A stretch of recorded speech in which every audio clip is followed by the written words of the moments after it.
मैत्रीं भजत अखिलहृज्जेत्रीं, मैत्रीं भजत अखिलहृज्जेत्रीं, मैत्रीं भजत अखिलहृज्जेत्रीम्। आत्मवदेव परानपि पश्यत, आत्मवदेव परानपि पश्यत। युद्धं त्यजत स्पर्धां त्यजत, युद्धं त्यजत स्पर्धां त्यजत। त्यजत परेष्वक्रममाक्रमणम्, त्यजत परेष्वक्रममाक्रमणम्। मैत्रीं भजत अखिलहृज्जेत्रीं। जननी पृथिवी कामदुघास्ते, जननी पृथिवी कामदुघास्ते। जनको देवः सकलदयाळुः, जनको देवः सकलदयाळुः।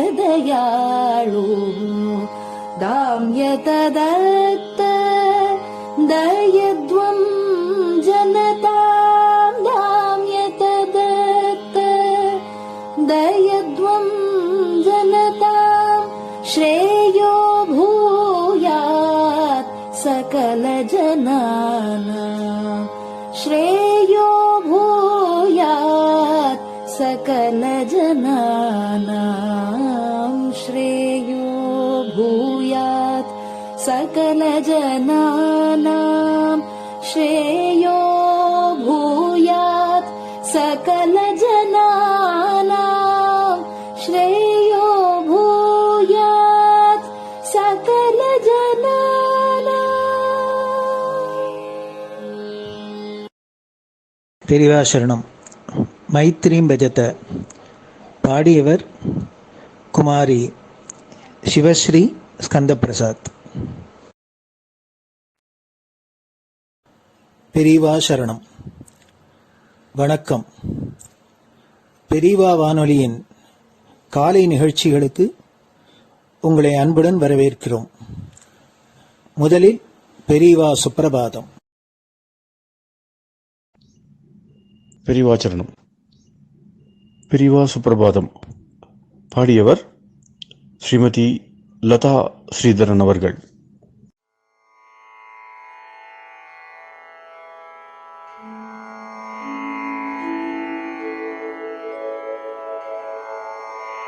मायात्रियामासु निमीलिताक्षम्, लोकत्रियामासु विनिद्रमेनम्। लोकस्य रीत्या हि निबोधयामि, साक्षात् गुरुं चन्दिरशेखरेन्द्रम्, साक्षात् गुरुं चन्दिरशेखरेन्द्रम्। प्रातः सरोजकुसुमानि विहाय निद्राम्, बालारुणातपसुवर्णमयानि नित्यम्। कूजन्मरालकलहं सरवैः स्तुवन्ति, श्रीचन्द्रशेखर गुरो तव सुप्रभातम्, श्रीचन्द्रशेखर गुरो तव सुप्रभातम्।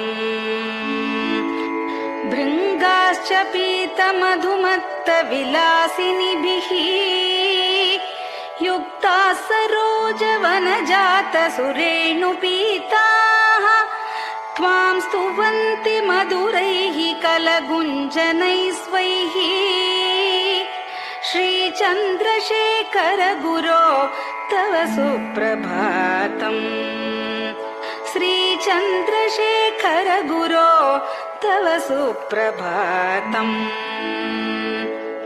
ये लालवङ्गनवमालति मल्लिकाद्याः गन्धीनि नित्यममलानि लता सुमानि अर्चन्ति पल्लवकरैर्विनता गृहीत्वा श्रीचन्द्रशेखर गुरो तव सुप्रभातम् श्रीचन्द्रशेखर गुरो तव सुप्रभातम् तुभ्यं रसालकदलीपनसादिवृक्षा कूजन्द्विगङ्गनिवगैर्मधुरं स्तुवन्तः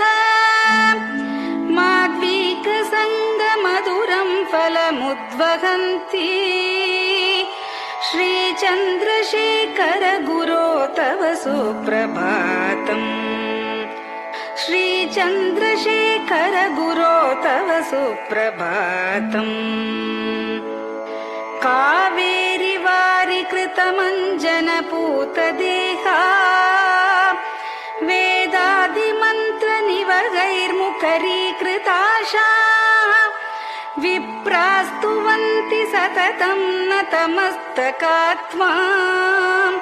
श्रीचन्द्रशेखर गुरो तव सुप्रभातम् श्रीचन्द्रशेखर गुरो तव सुप्रभातम् भक्ताश्च ते विहितकर्मचया विशुद्धाः भक्त्यार्जिताखिल विशिष्टफलैकहस्ताः त्वद्दर्शनमगकरं परिलब्धुकामाः श्रीचन्द्रशेखर गुरो तव सुप्रभातम् श्रीचन्द्रशेखर गुरो तव सुप्रभातम् भूत्यासितेन वपुषा भुविशैव तत्त्वम् शक्त्यार्पितेन मनसा वरशाक्ततत्त्वम् नारायणेति वदता वदनेन विष्णोः तत्त्वं त्वया प्रकटितं तव सुप्रभातम् तत्त्वं त्वया प्रकटितं तव सुप्रभातम् स्वामिन् पदाब्जमधुपा इव भक्तलोकाः सेवां विधातुमधुना तव जागरूकाः उत्तिष्ठ पङ्कजपदानि निधाय भूमौ पूर्वं वदामि विनतस्तव सुप्रभातम् पूर्वं वदामि विनतस्तव सुप्रभातम् इत्यष्टकं शुभकरं कलिकल्मषघ्नम् भक्तेन केनचिदहो परिजल्पितं च उत्थाय जल्पति नरो विनत प्रभाते सन्मङ्गलानि लभते बहुधातिशीघ्रम् सन्मङ्गलानि लभते बहुधातिशीघ्रम् सन्मङ्गलानि लभते बहुधातिशीघ्रम्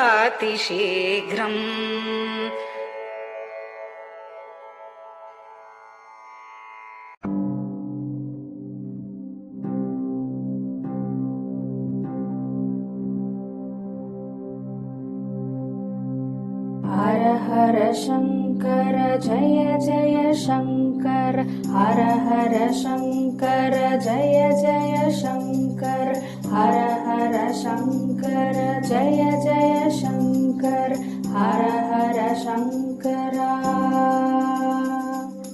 हर हर शङ्कर जय जय शङ्कर हर हर शङ्कर जय जय शङ्कर हर हर शङ्कर जय जय शङ्कर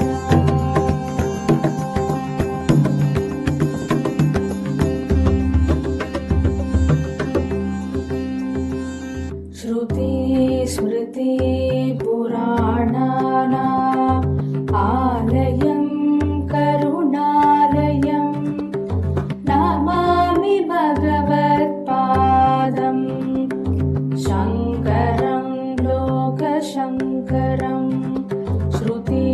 स्मृतिपुराणानाम् आलयं करुणालयं नमामि भगवत्पादम् शङ्करं लोकशङ्करम् हर हर शङ्कर जय जय शङ्कर हर हर शङ्कर जय जय शङ्कर हर हर शङ्कर जय जय शङ्कर हर हर शङ्कर हर हर शङ्कर जय जय शङ्कर हर हर शङ्कर जय जय शङ्कर हर हर शङ्कर जय जय शङ्कर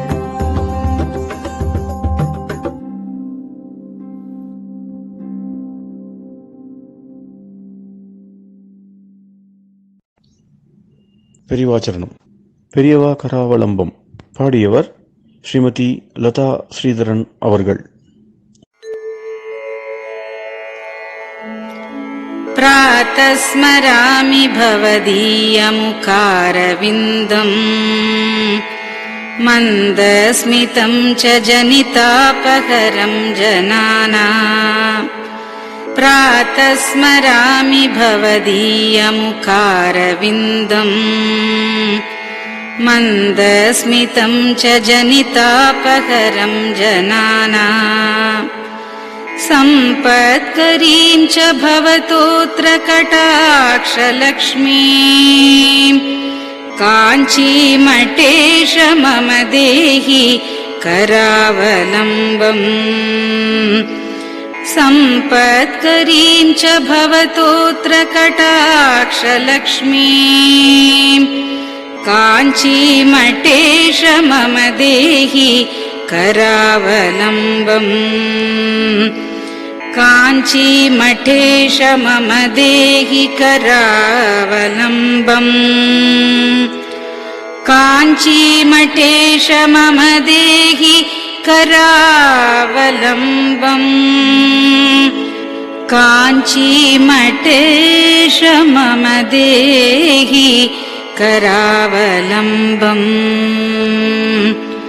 प्रातः स्मरामि कलिदोषहराणि यानि हृद्यानि दिव्यमधुराणि मनोहराणि प्रातः स्मरामि कलिदोषहराणि यानि हृद्यानि दिव्यमधुराणि मनोहराणि वाक्यानि तेऽध्यवदनाम्बुजनिर्गतानि काञ्चीमठेश मम देहि करावलम्बम्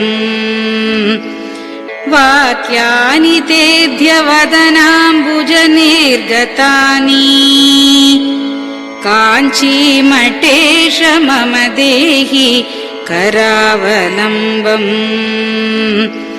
काञ्चीमठेश मम देहि करावलम्बम् काञ्चीमठेश मम देहि करावलम्बम्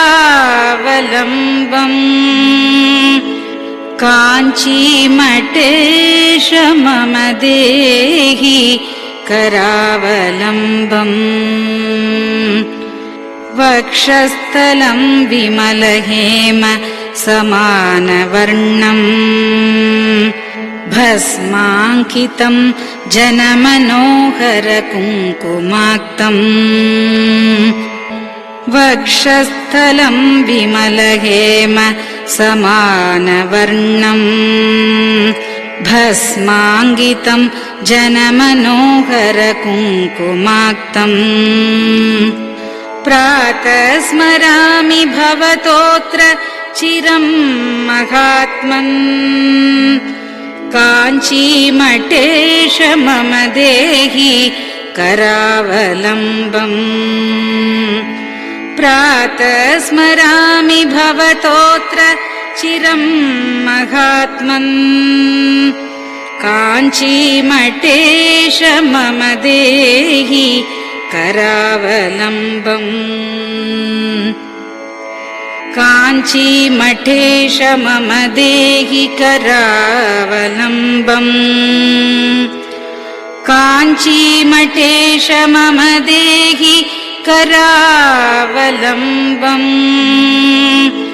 काञ्चीमठेश मम देहि करावलम्बम्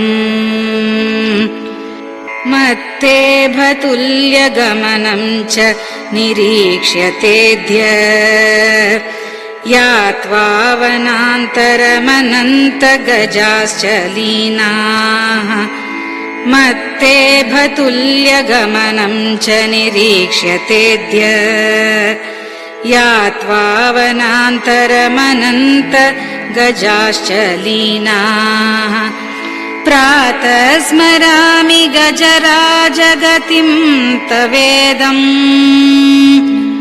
काञ्चीमठेश मम देहि करावलम्बम्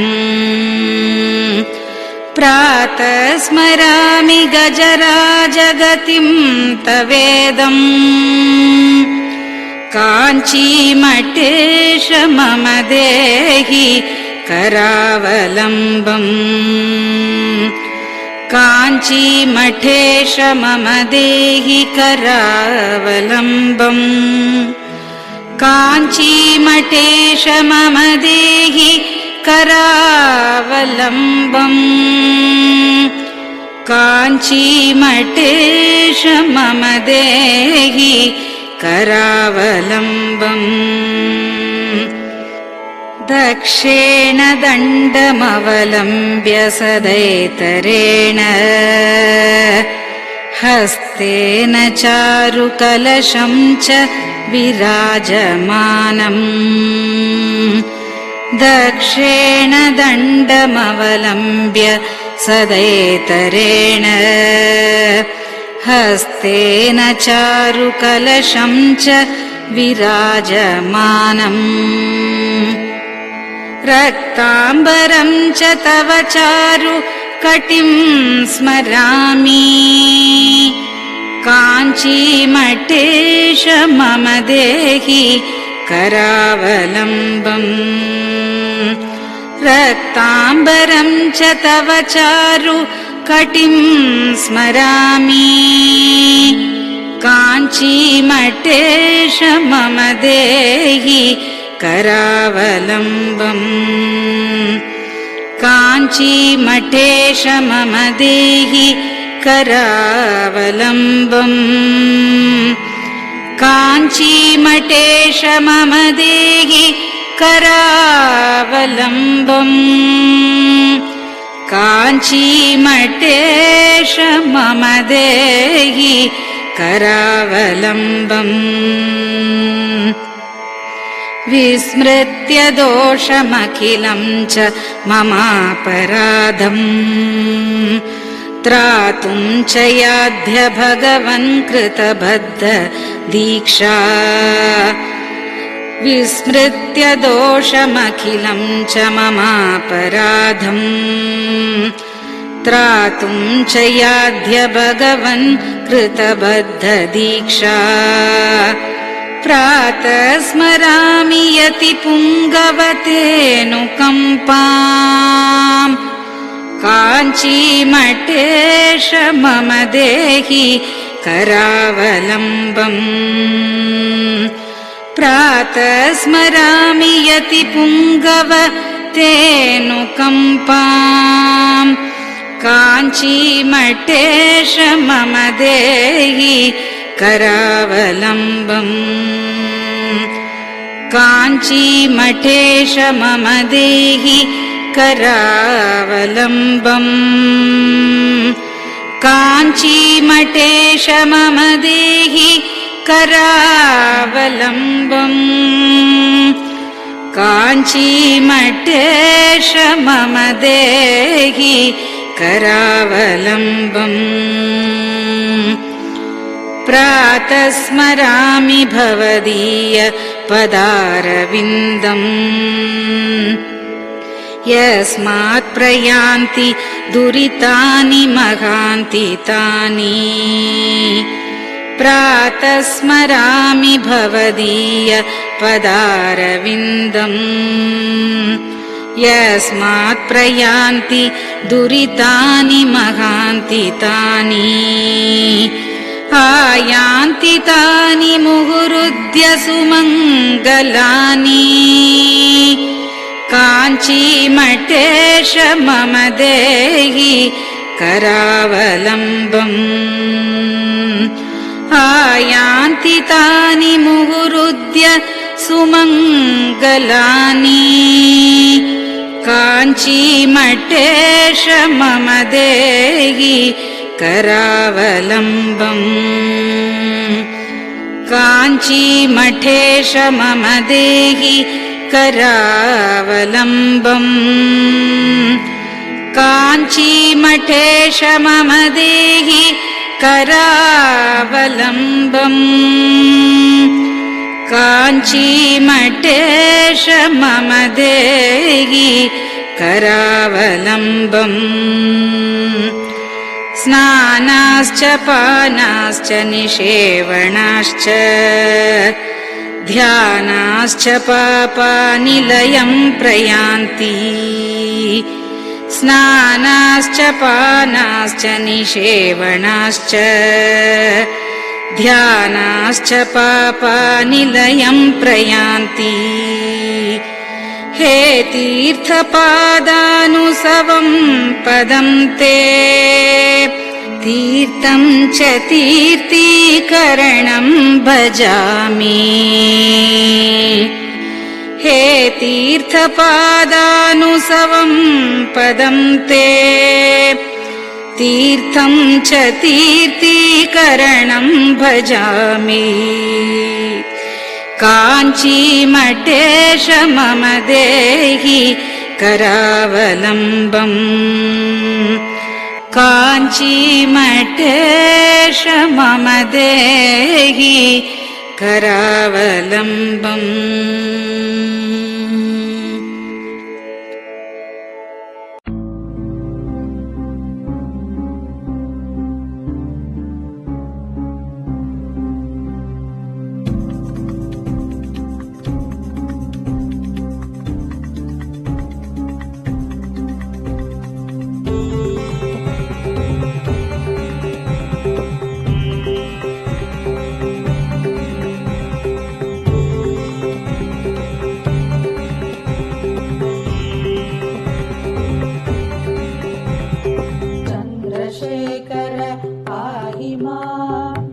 चन्द्रशेखर रक्ष मां चन्द्रशेखर पाहि मां जय चन्द्रशेखर रक्ष मां हर हर शम्भो शिव शिव शम्भो हर हर शम्भो शिव शिव शम्भो हर हर शम्भो शिव शिव शम्भो हर हर शम्भो शिव शिव शम्भो चन्द्रशेखर पाहि मां चन्द्रशेखर रक्ष मां चन्द्रशेखर पाहि मां जय चन्द्रशेखर रक्ष मां हर हर शम्भो शिव शिव शम्भो हर हर शम्भो शिव शिव शम्भो हर हर शम्भो शिव शिव शम्भो हर हर शम्भो शिव शिव शम्भो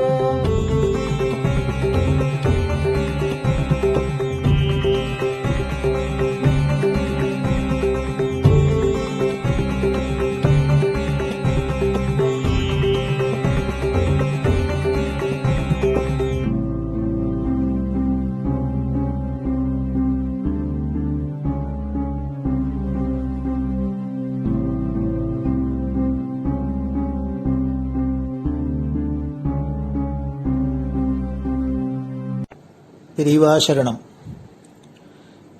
பெரியவா வானொலி நேயர்களுக்காக இந்த கொரோனாங்கிற ஒரு கொடிய நோய் உலகை விட்டு போய் எல்லோரும் ஆரோக்கியமா சௌக்கியமா வாழறதுக்காக ஜெகத்குரு சங்கராச்சாரியர் ஸ்ரீ காஞ்சி காமகோடி பீட்டாதிபதி ஸ்ரீ சங்கர விஜயேந்திர சரஸ்வதி பாலபிரிவா இந்திராட்சி சிவகவச்சம் அப்படிங்கிற ஒரு ஸ்லோகத்தை பாராயணம் பண்ண சொல்லியிருக்கா. அதனால குரு ஆணைப்படி இந்த இந்திராட்சி சிவகவச்ச ஸ்லோகத்தை பெங்களூர் பசவங்குடி ஸ்ரீ சத்குரு வேத பாடசாலை அத்தியாபகர் பிரம்மஸ்ரீ டாக்டர் ஸ்ரீனிவாச சர்மா அவர்கள் தங்களோட மாணவர்களோட சொல்றத இப்போ பெரியவா வானொலியில ஒலிபரப்பப்படுறது. இதை கேட்டாலே இது ஒலிக்கிற இடத்துலேருந்தே வியாதி முதலான சகல கஷ்டங்களும் போகும் அப்படின்னு மகாபெரிவாளும் சொல்லியிருக்கா, காஞ்சி ஆச்சாரியாலும் ஆணை பண்ணியிருக்கா. அதுபடி உங்களுக்கு இந்த இந்திராட்சி சிவகவச்ச ஸ்லோகம் வழங்கப்படுறது. பெரியவா சரணம். ஓம் ஸ்ரீ குருப்யோ நமः. ஹரிः ஓம். மகாகணபதயே நமः.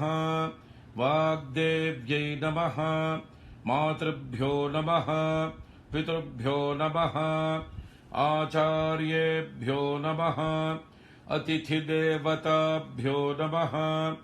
श्रीसद्गुरुपरब्रह्मदेवताभ्यो नमः. सर्वमङ्गलमाङ्गल्ये शिवे सर्वार्थसाधिके शरण्ये त्र्यम्बके देवि नारायणि नमोऽस्तुते. नमो देव्यै महादेव्यै शिवायै सततं नमः. नमः प्रकृत्यै भद्रायै नियताः प्रणतास्मताम्. ॐ श्रीजगदम्बायै नमः. अथ इन्द्राक्षी स्तोत्रम्. ॐ अस्य श्री इन्द्राक्षी स्तोत्रमहामन्त्रस्य शचीपुरन्दर ऋषिः अनुष्टुप्छन्दः. श्री इन्द्राक्षी देवता महालक्ष्मीर्बीजम् भुवनेश्वरी शक्तिः माहेश्वरी कीलकम्. श्री इन्द्राक्षी देवी प्रसाद सिद्ध्यर्थे जपे विनियोगः. ॐ अथ करन्यासाङ्गन्यासः. ॐ इन्द्राक्षीम् अङ्गुष्ठाभ्यां नमः. ॐ महालक्ष्मीं तर्जनीभ्यां नमः. ॐ माहेश्वरीं मध्यमाभ्यां नमः. ॐ अम्बुजाक्षीम् अनामिकाभ्यां नमः. ॐ कात्यायनीं कनिष्ठिकाभ्यां नमः. ॐ कौमारीं करतलकरपृष्ठाभ्यां नमः. ॐ इन्द्राक्षीं हृदयाय नमः. ॐ महालक्ष्मीं शिरसे स्वाहा. ॐ माहेश्वरीं शिखायै वषट्. ॐ अम्बुजाक्षीं कवचायहुम्. ॐ कात्यायनीं नेत्रत्रयाय वौषट्. ॐ कौमारीम् अस्त्राय फट्. भूर्भुवः सुवरोमिति दिग्बन्धः. ध्यानम्. ॐ नेत्राणाम् दशभिः शतैः परिवृता मत्युग्रचर्माम्बराम्. हेमाभाम् महतीम् विलम्बितशिखा मामुक्तकेशान्विताम्. घण्टापण्डितपादपद्मयुगलान् नागेन्द्रकुम्भस्तनीम्.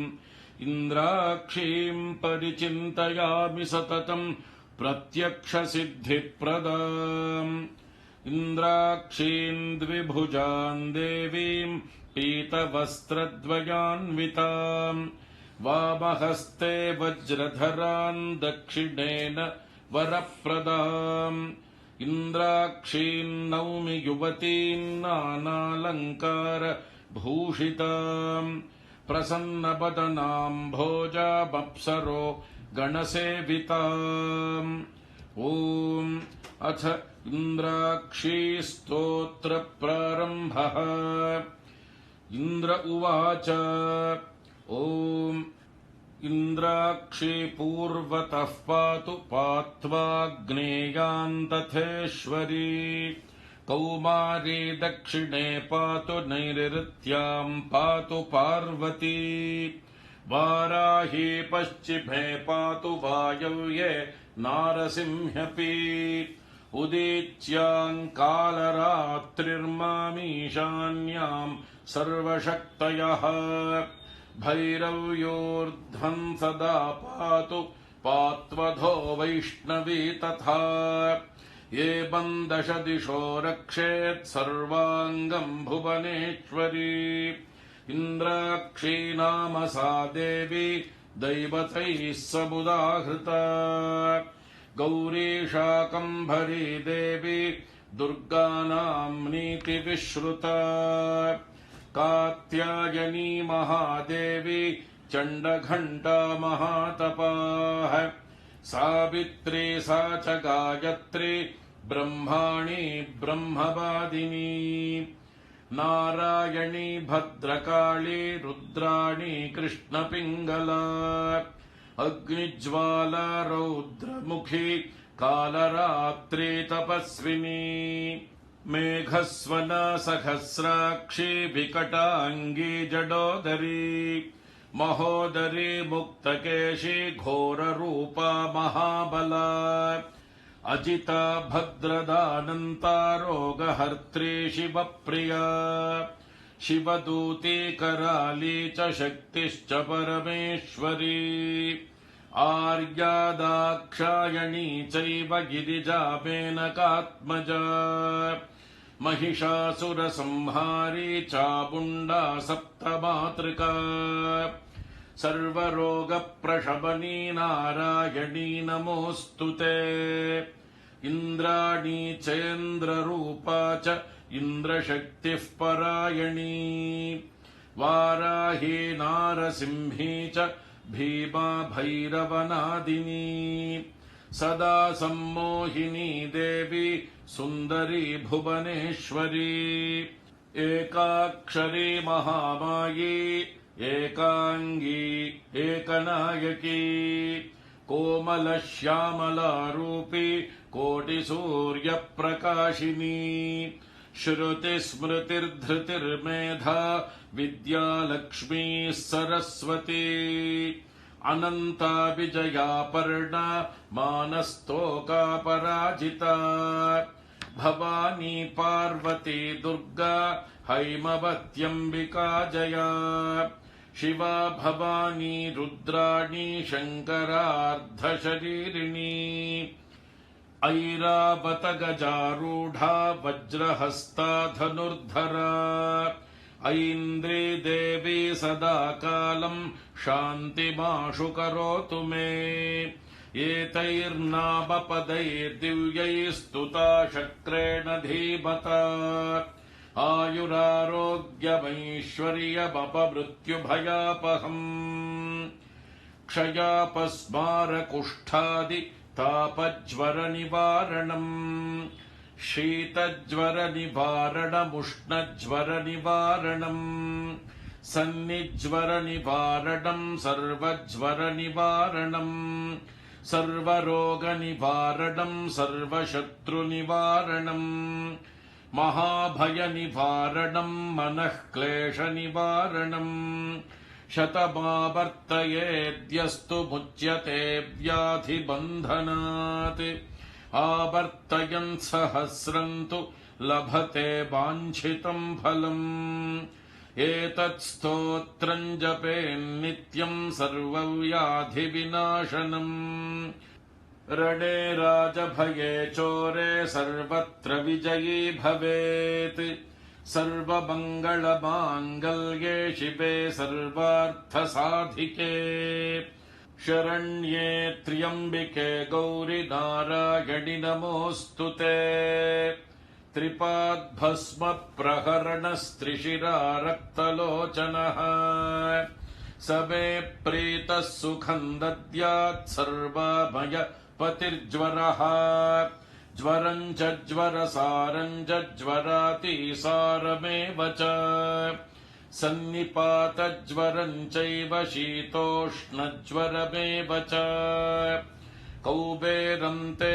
मुखम् रौद्रम् नन्दिमन्नन्दिमावह ज्वरम् मृत्युभयम् घोरम् ज्वरम् नाशय मे ज्वर ॐ भस्मायुधाय विद्महे रक्तनेत्राय धीमहि तन्नो ज्वरहरः प्रचोदयात् ॐ ज्वरराजाय विद्महे त्रिशिरस्काय धीमहि तन्नस्त्रिपात् प्रचोदयात् मृत्योस्तुल्यम् त्रिलोकीम् ग्रसितुमतिरसान्निःसृताः किन्नु जिह्वाः किं वा कृष्णाङ्घ्रिपद्मद्युतिभिररुणिता विष्णुपद्याः पदव्यः प्राप्ताः सन्ध्याः स्मरारे स्वयमुत नुतिभिस्तिस्र इत्यूह्यमानाः दिव्यैर्देव्यास्त्रिशूलक्षत महिषजुषो रक्तधारा जयन्ती मातर्मे मधुकैटभग्नि महिषप्राणापहारोद्यमे हेला निर्मित धूम्रलोचन वधे हे चण्डमुण्डार्दिनी निःशेषीकृत रक्तबीजदनुजे नित्ये निशुम्भापहे शुम्भध्वंसिनि संहराशु दुरितम् दुर्गे नमस्तेऽम्बिके अष्टौ भुजाङ्गीम् महिषस्य मर्दिनीम् सशङ्गचक्राम् शरशूलधारिणीम् तान् दिव्ययोगीम् सखजातवेदसीम् दुर्गाम् सदाहम् शरणम् प्रपद्ये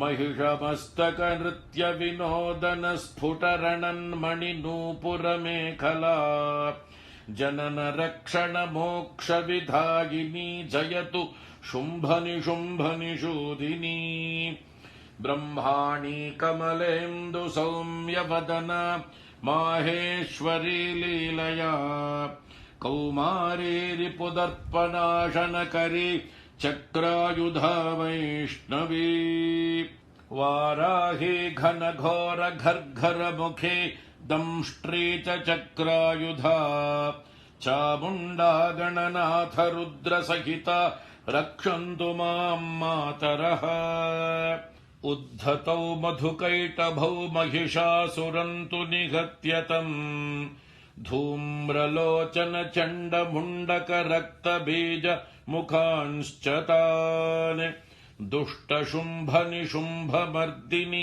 नन्दितामरवन्दिते बिष्टपत्रय पुष्टिकारिणि भद्रकाळि नमोऽस्तु ते लक्ष्मी प्रदान समये नवविद्रुमाभाम् विद्या प्रदान समये शरदिन्दुशुभ्राम् विद्वेषि वर्ग विजये पितमालनिलाम् देवीम् त्रिलोकजननीम् शरणम् प्रपद्ये ॐ महादेव्यै च विद्महे सर्वसिद्ध्यै च धीमहि तन्नो देवी प्रचोदयात् ॐ श्रीं मं महादेव्यै नमः इतीन्द्राक्षी स्तोत्रम् ॐ इन्द्राणी मासु नारिषु सुभगा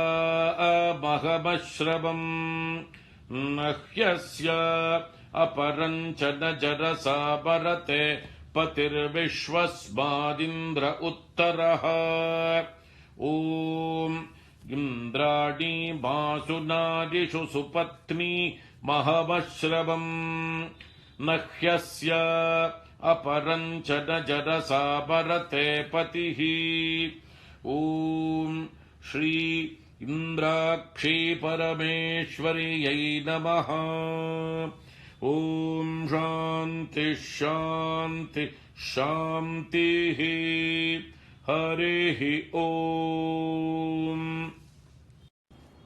ॐ श्रीगुरुभ्यो नमः हरिः ओम् महागणपतये नमः वाग्देव्यै नमः मातृभ्यो नमः पितृभ्यो नमः आचार्येभ्यो नमः अतिथिदेवताभ्यो नमः श्री सद्गुरु परब्रह्मदेवताभ्यो नमः। ओम अथ श्री स्कांदपुराणे ब्रह्मोत्तरखण्डस्थं श्री शिवकवचस्तोत्रम्। ओम वागर्थाविपसंपृक्तौ वागर्थप्रतिपत्तये जगतः पितरौ वन्दे पार्वती परमेश्वरौ। माता च पार्वती देवी पिता देवो महेश्वरः। बान्धवाः शिवभक्ताश्च स्वदेशो भुवनत्रयम्।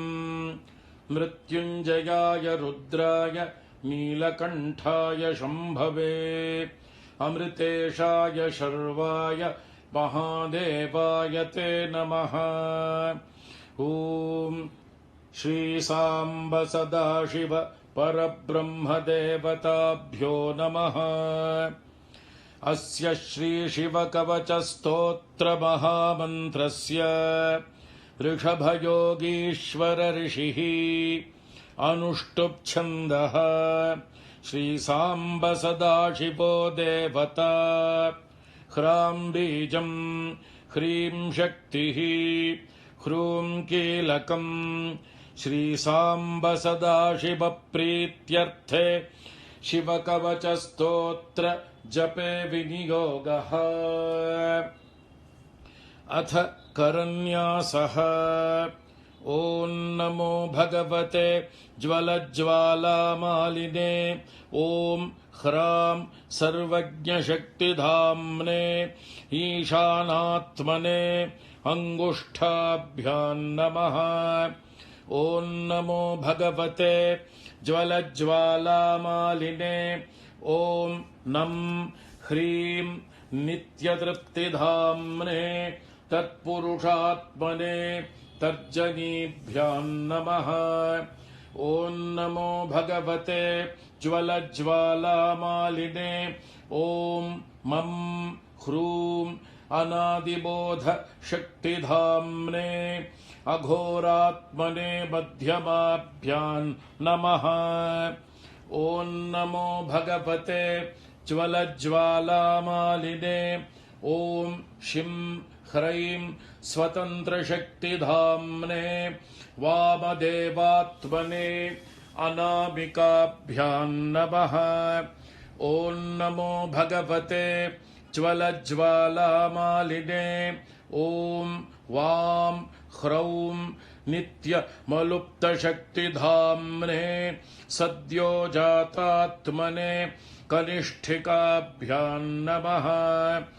ॐ नमो भगवते ज्वलज्ज्वालामालिने ॐ यं ह्रः अनन्तशक्तिधाम्ने सर्वात्मने करतलकरपृष्ठाभ्यां नमः।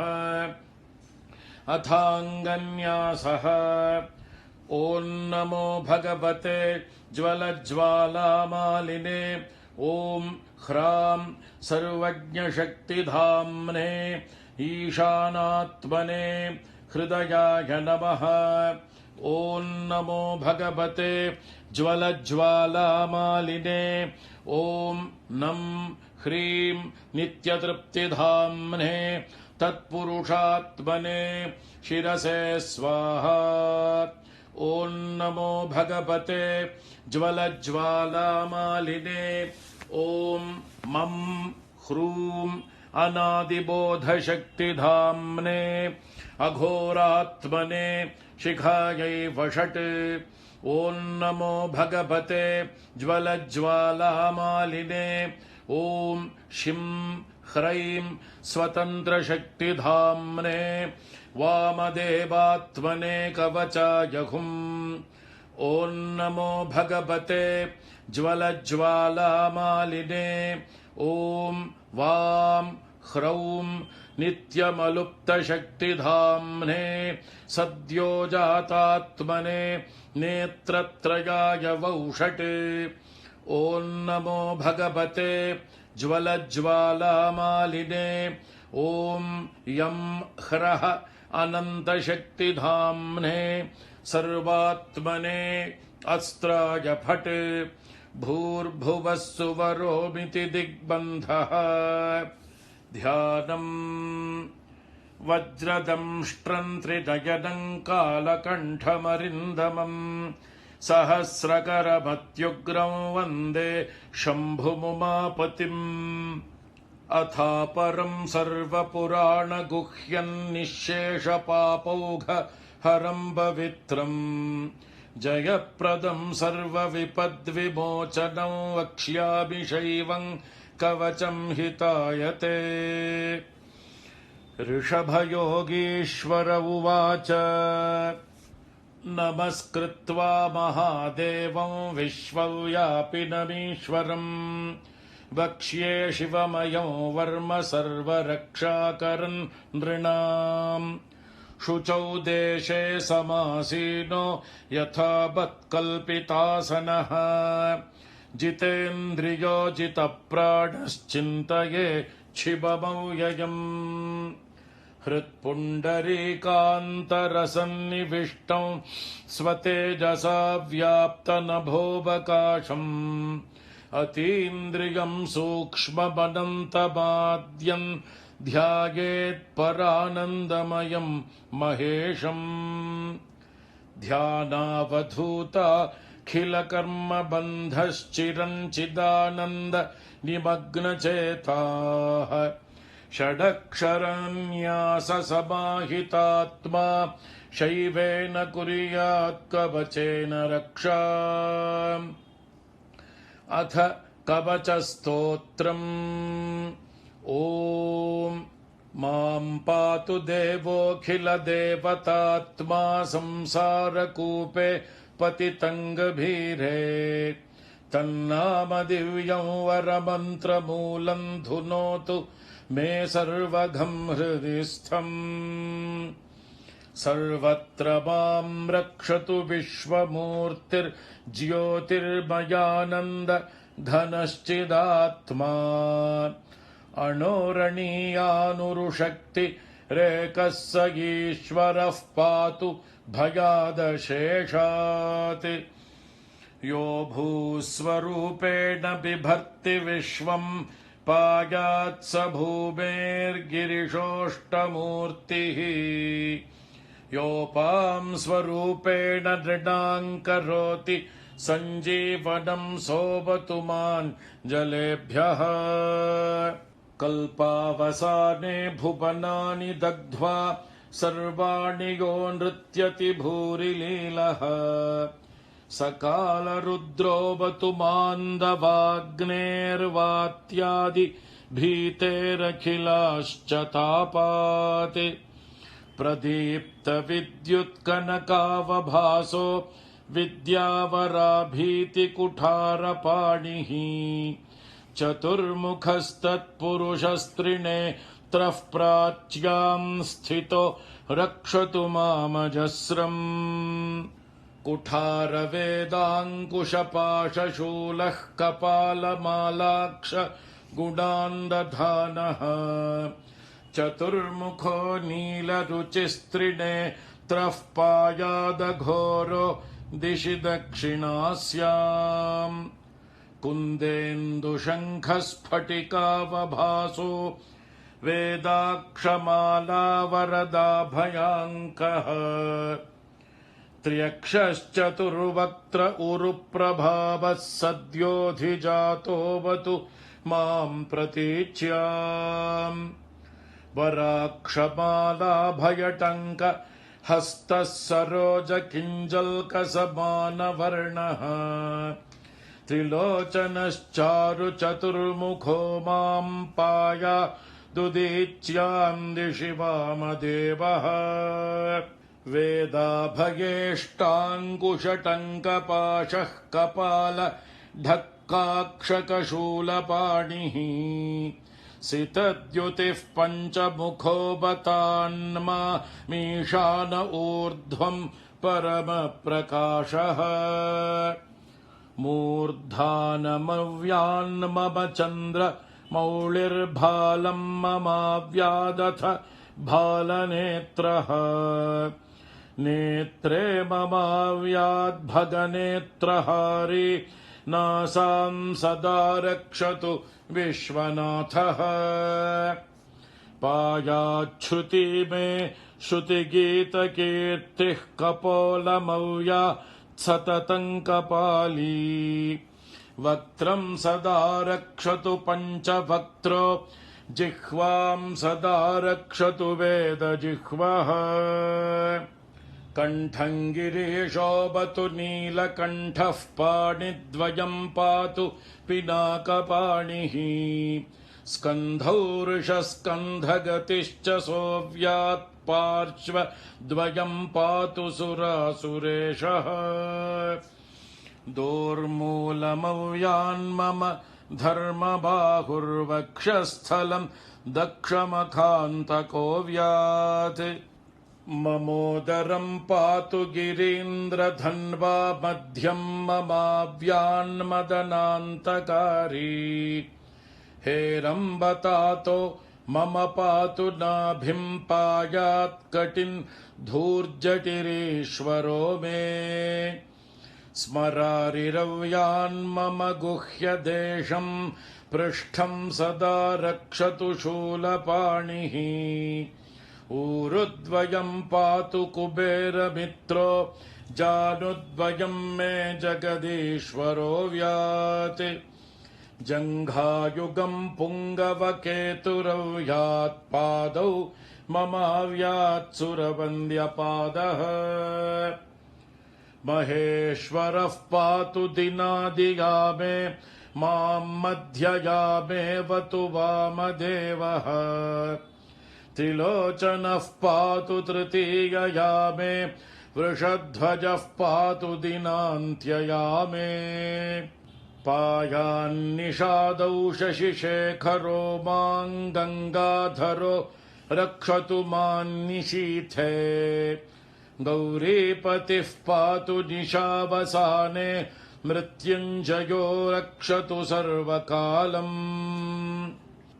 अन्तःस्थितं रक्षतु शङ्करो मां स्थाणुः सदा पातु बहिःस्थितं माम् तदन्तरे पातु पतिः पशूनां सदाशिवो रक्षतु मां समन्तात् तिष्ठन्तमव्याद्भुवनैकनाथः पाया ध्वरजन्तं प्रमथाधिनाथः वेदान्तवेद्योऽवतु मान्निषण्णं मामव्ययः पातु शिवशयानम् मार्गेषु मां रक्षतु नीलकण्ठः शैलादिदुर्गेषु पुरत्रयारिः अरण्यवासादिमहाप्रवासे पायान्मृगव्याधौदारशक्तिः कल्पान्तकालोग्रपटुप्रकोपस्फुटाट्टहासोच्चलिताण्डकोशः घोरारिसेनार्णवदुर्निवार महाभयाद्रक्षतु वीरभद्रः पत्यश्वमातङ्ग घटावरूथः सहस्रलक्षायुत कोटिभीषणम् अक्षौहिणीनां शतमाततायिनां छिन्द्यान्मृडो घोरकुठारधारय निहन्तु दस्यून् प्रलयानलार्चिर्ज्वलत्रिशूलम् त्रिपुरान्तकस्य शार्दूलसिंहर्क्षवृकादिहिंस्रान् सन्त्रासयत्वेषधनुः पिनाकः दुःस्वप्नदुःशकुनदुर्गतिदौर्मनस्य दुर्भिक्षदुर्व्यसन दुस्सह दुर्यशांसि उत्पाततापविषभीति मसद्ग्रहार्तिं व्याधींश्च नाशयतु मे जगतामधीशः। ॐ अथ सहस्राक्षरमन्त्रः।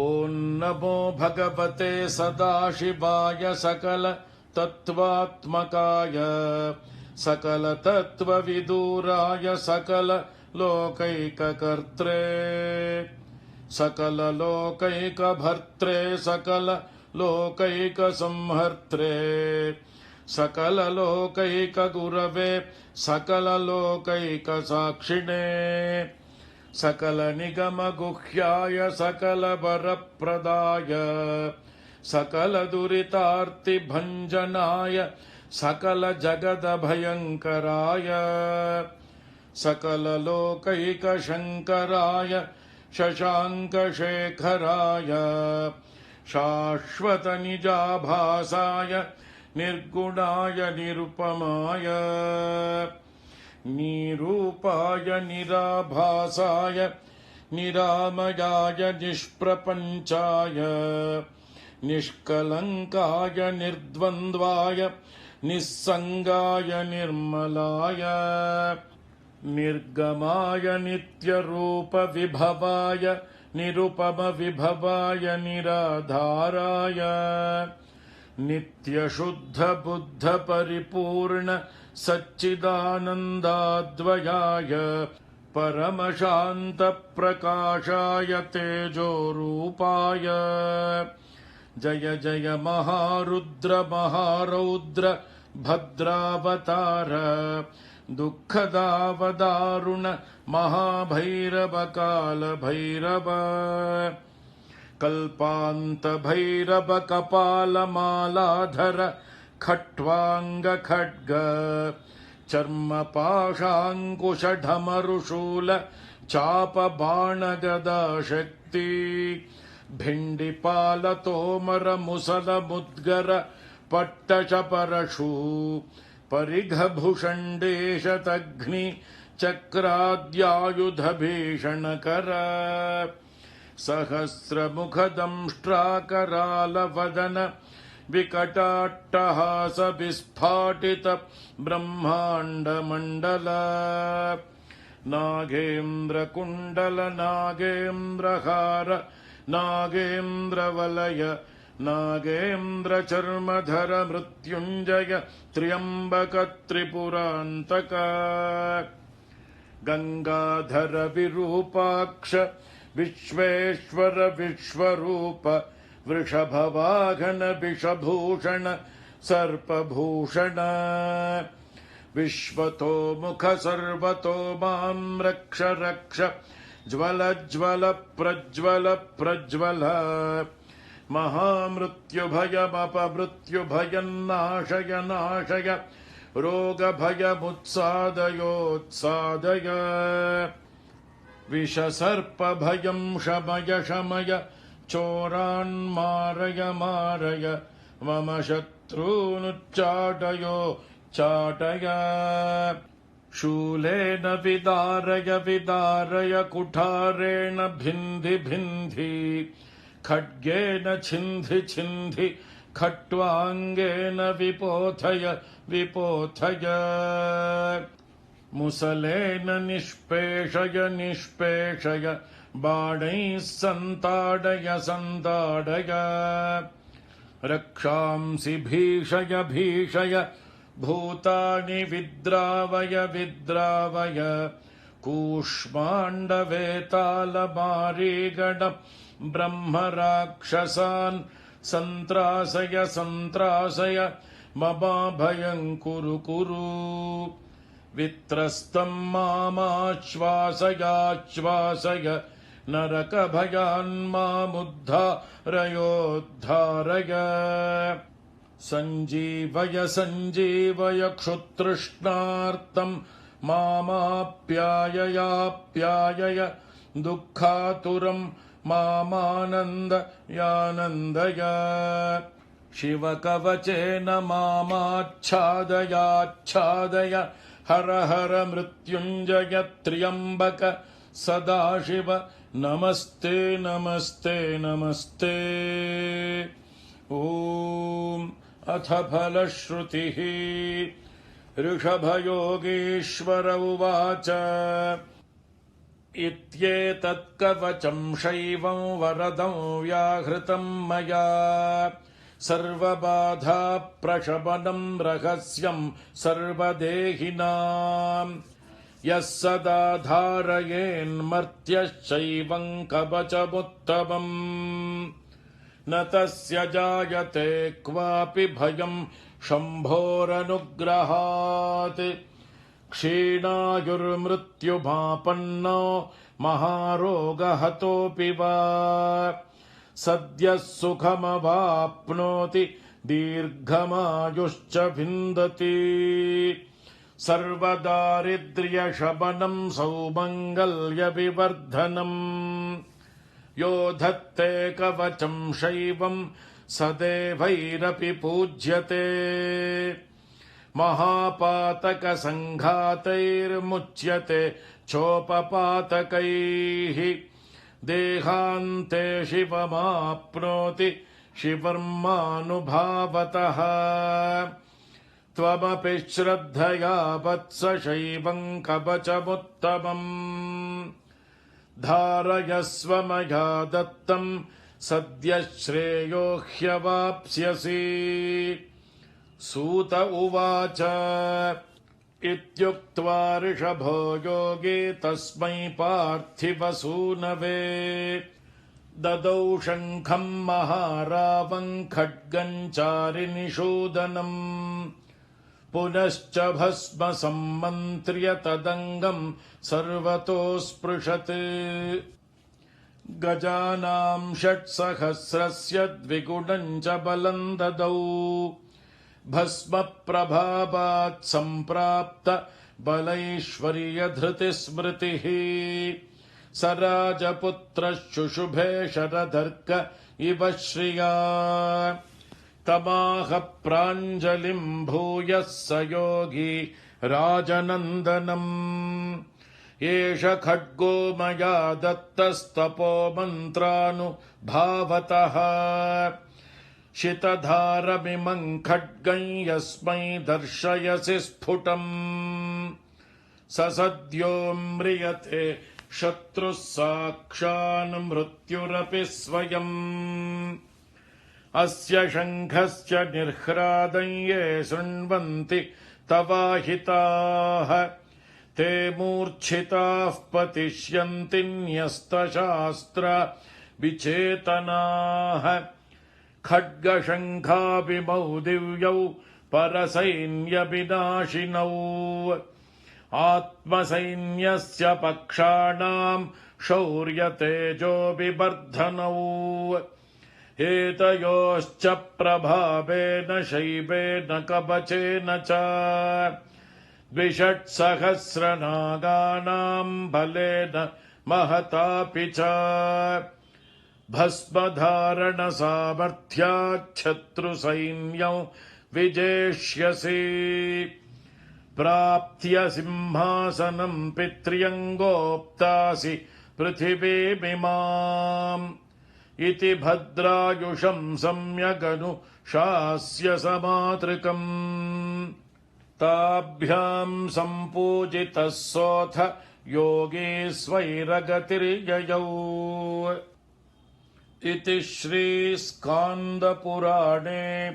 ब्रह्मोत्तरखण्डस्थं श्रीशिवकवचस्तोत्रम् ॐ वागर्थाबिबसम्पृक्तौ वागर्थप्रतिपत्तये जगतः पितरौ वन्दे पार्वती परमेश्वरौ नमः सूर्याय चन्द्राय मङ्गलाय बुधाय च गुरुः शुक्रशनिभ्यश्च राहवे केतवे नमः मृत्युञ्जयाय रुद्राय नीलकण्ठाय शम्भवे अमृतेशाय शर्वाय महादेवाय ते नमः ॐ शान्ति शान्ति शान्तिः ॐ नमो वर्मिणे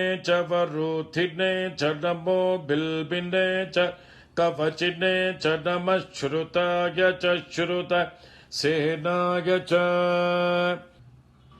नमः शम्भवे च मयो भवे च नमः शङ्कराय च मयस्कराय च नमः शिवाय च शिवतराय च ॐ त्वं तुरीगा वशिनी वशासि सकृत्य त्वा मनसा गर्भ आशयत् वशात् त्वं वशिनी गच्छ देवान् सत्याः सन्तु यजमानस्य कामाः समस्तसन्मङ्गलानि भवन्तु ॐ शान्ति शान्ति शान्तिः श्रीगुरुभ्यो नमः हरिः ॐ तत्सत् सर्वं श्रीकृष्णार्पणमस्तु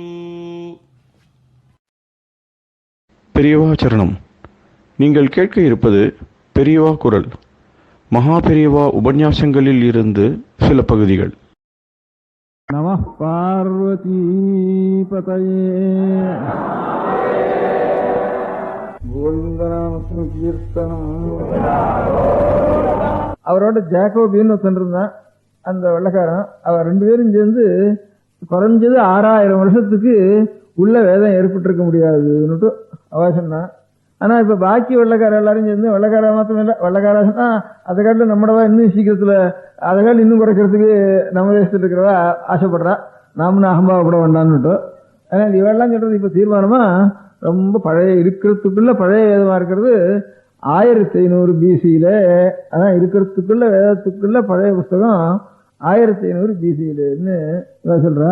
அவ சிலக்கும் ஒரு ஜாகோபிங்கிறவரும் 6000 வருஷம் சொல்றதுக்கு என்ன காரணம்னா, இப்ப என்னமோ சில நட்சத்திரங்கள் இருக்கு, ஆகாசத்துல 27 நட்சத்திரம் இருக்கு இல்லையா, அந்த நட்சத்திரங்கள்ல இந்த இப்போ உத்தராயணம் தட்சிணாயணம் இதெல்லாம் இப்போ வந்துட்டு இருக்கு.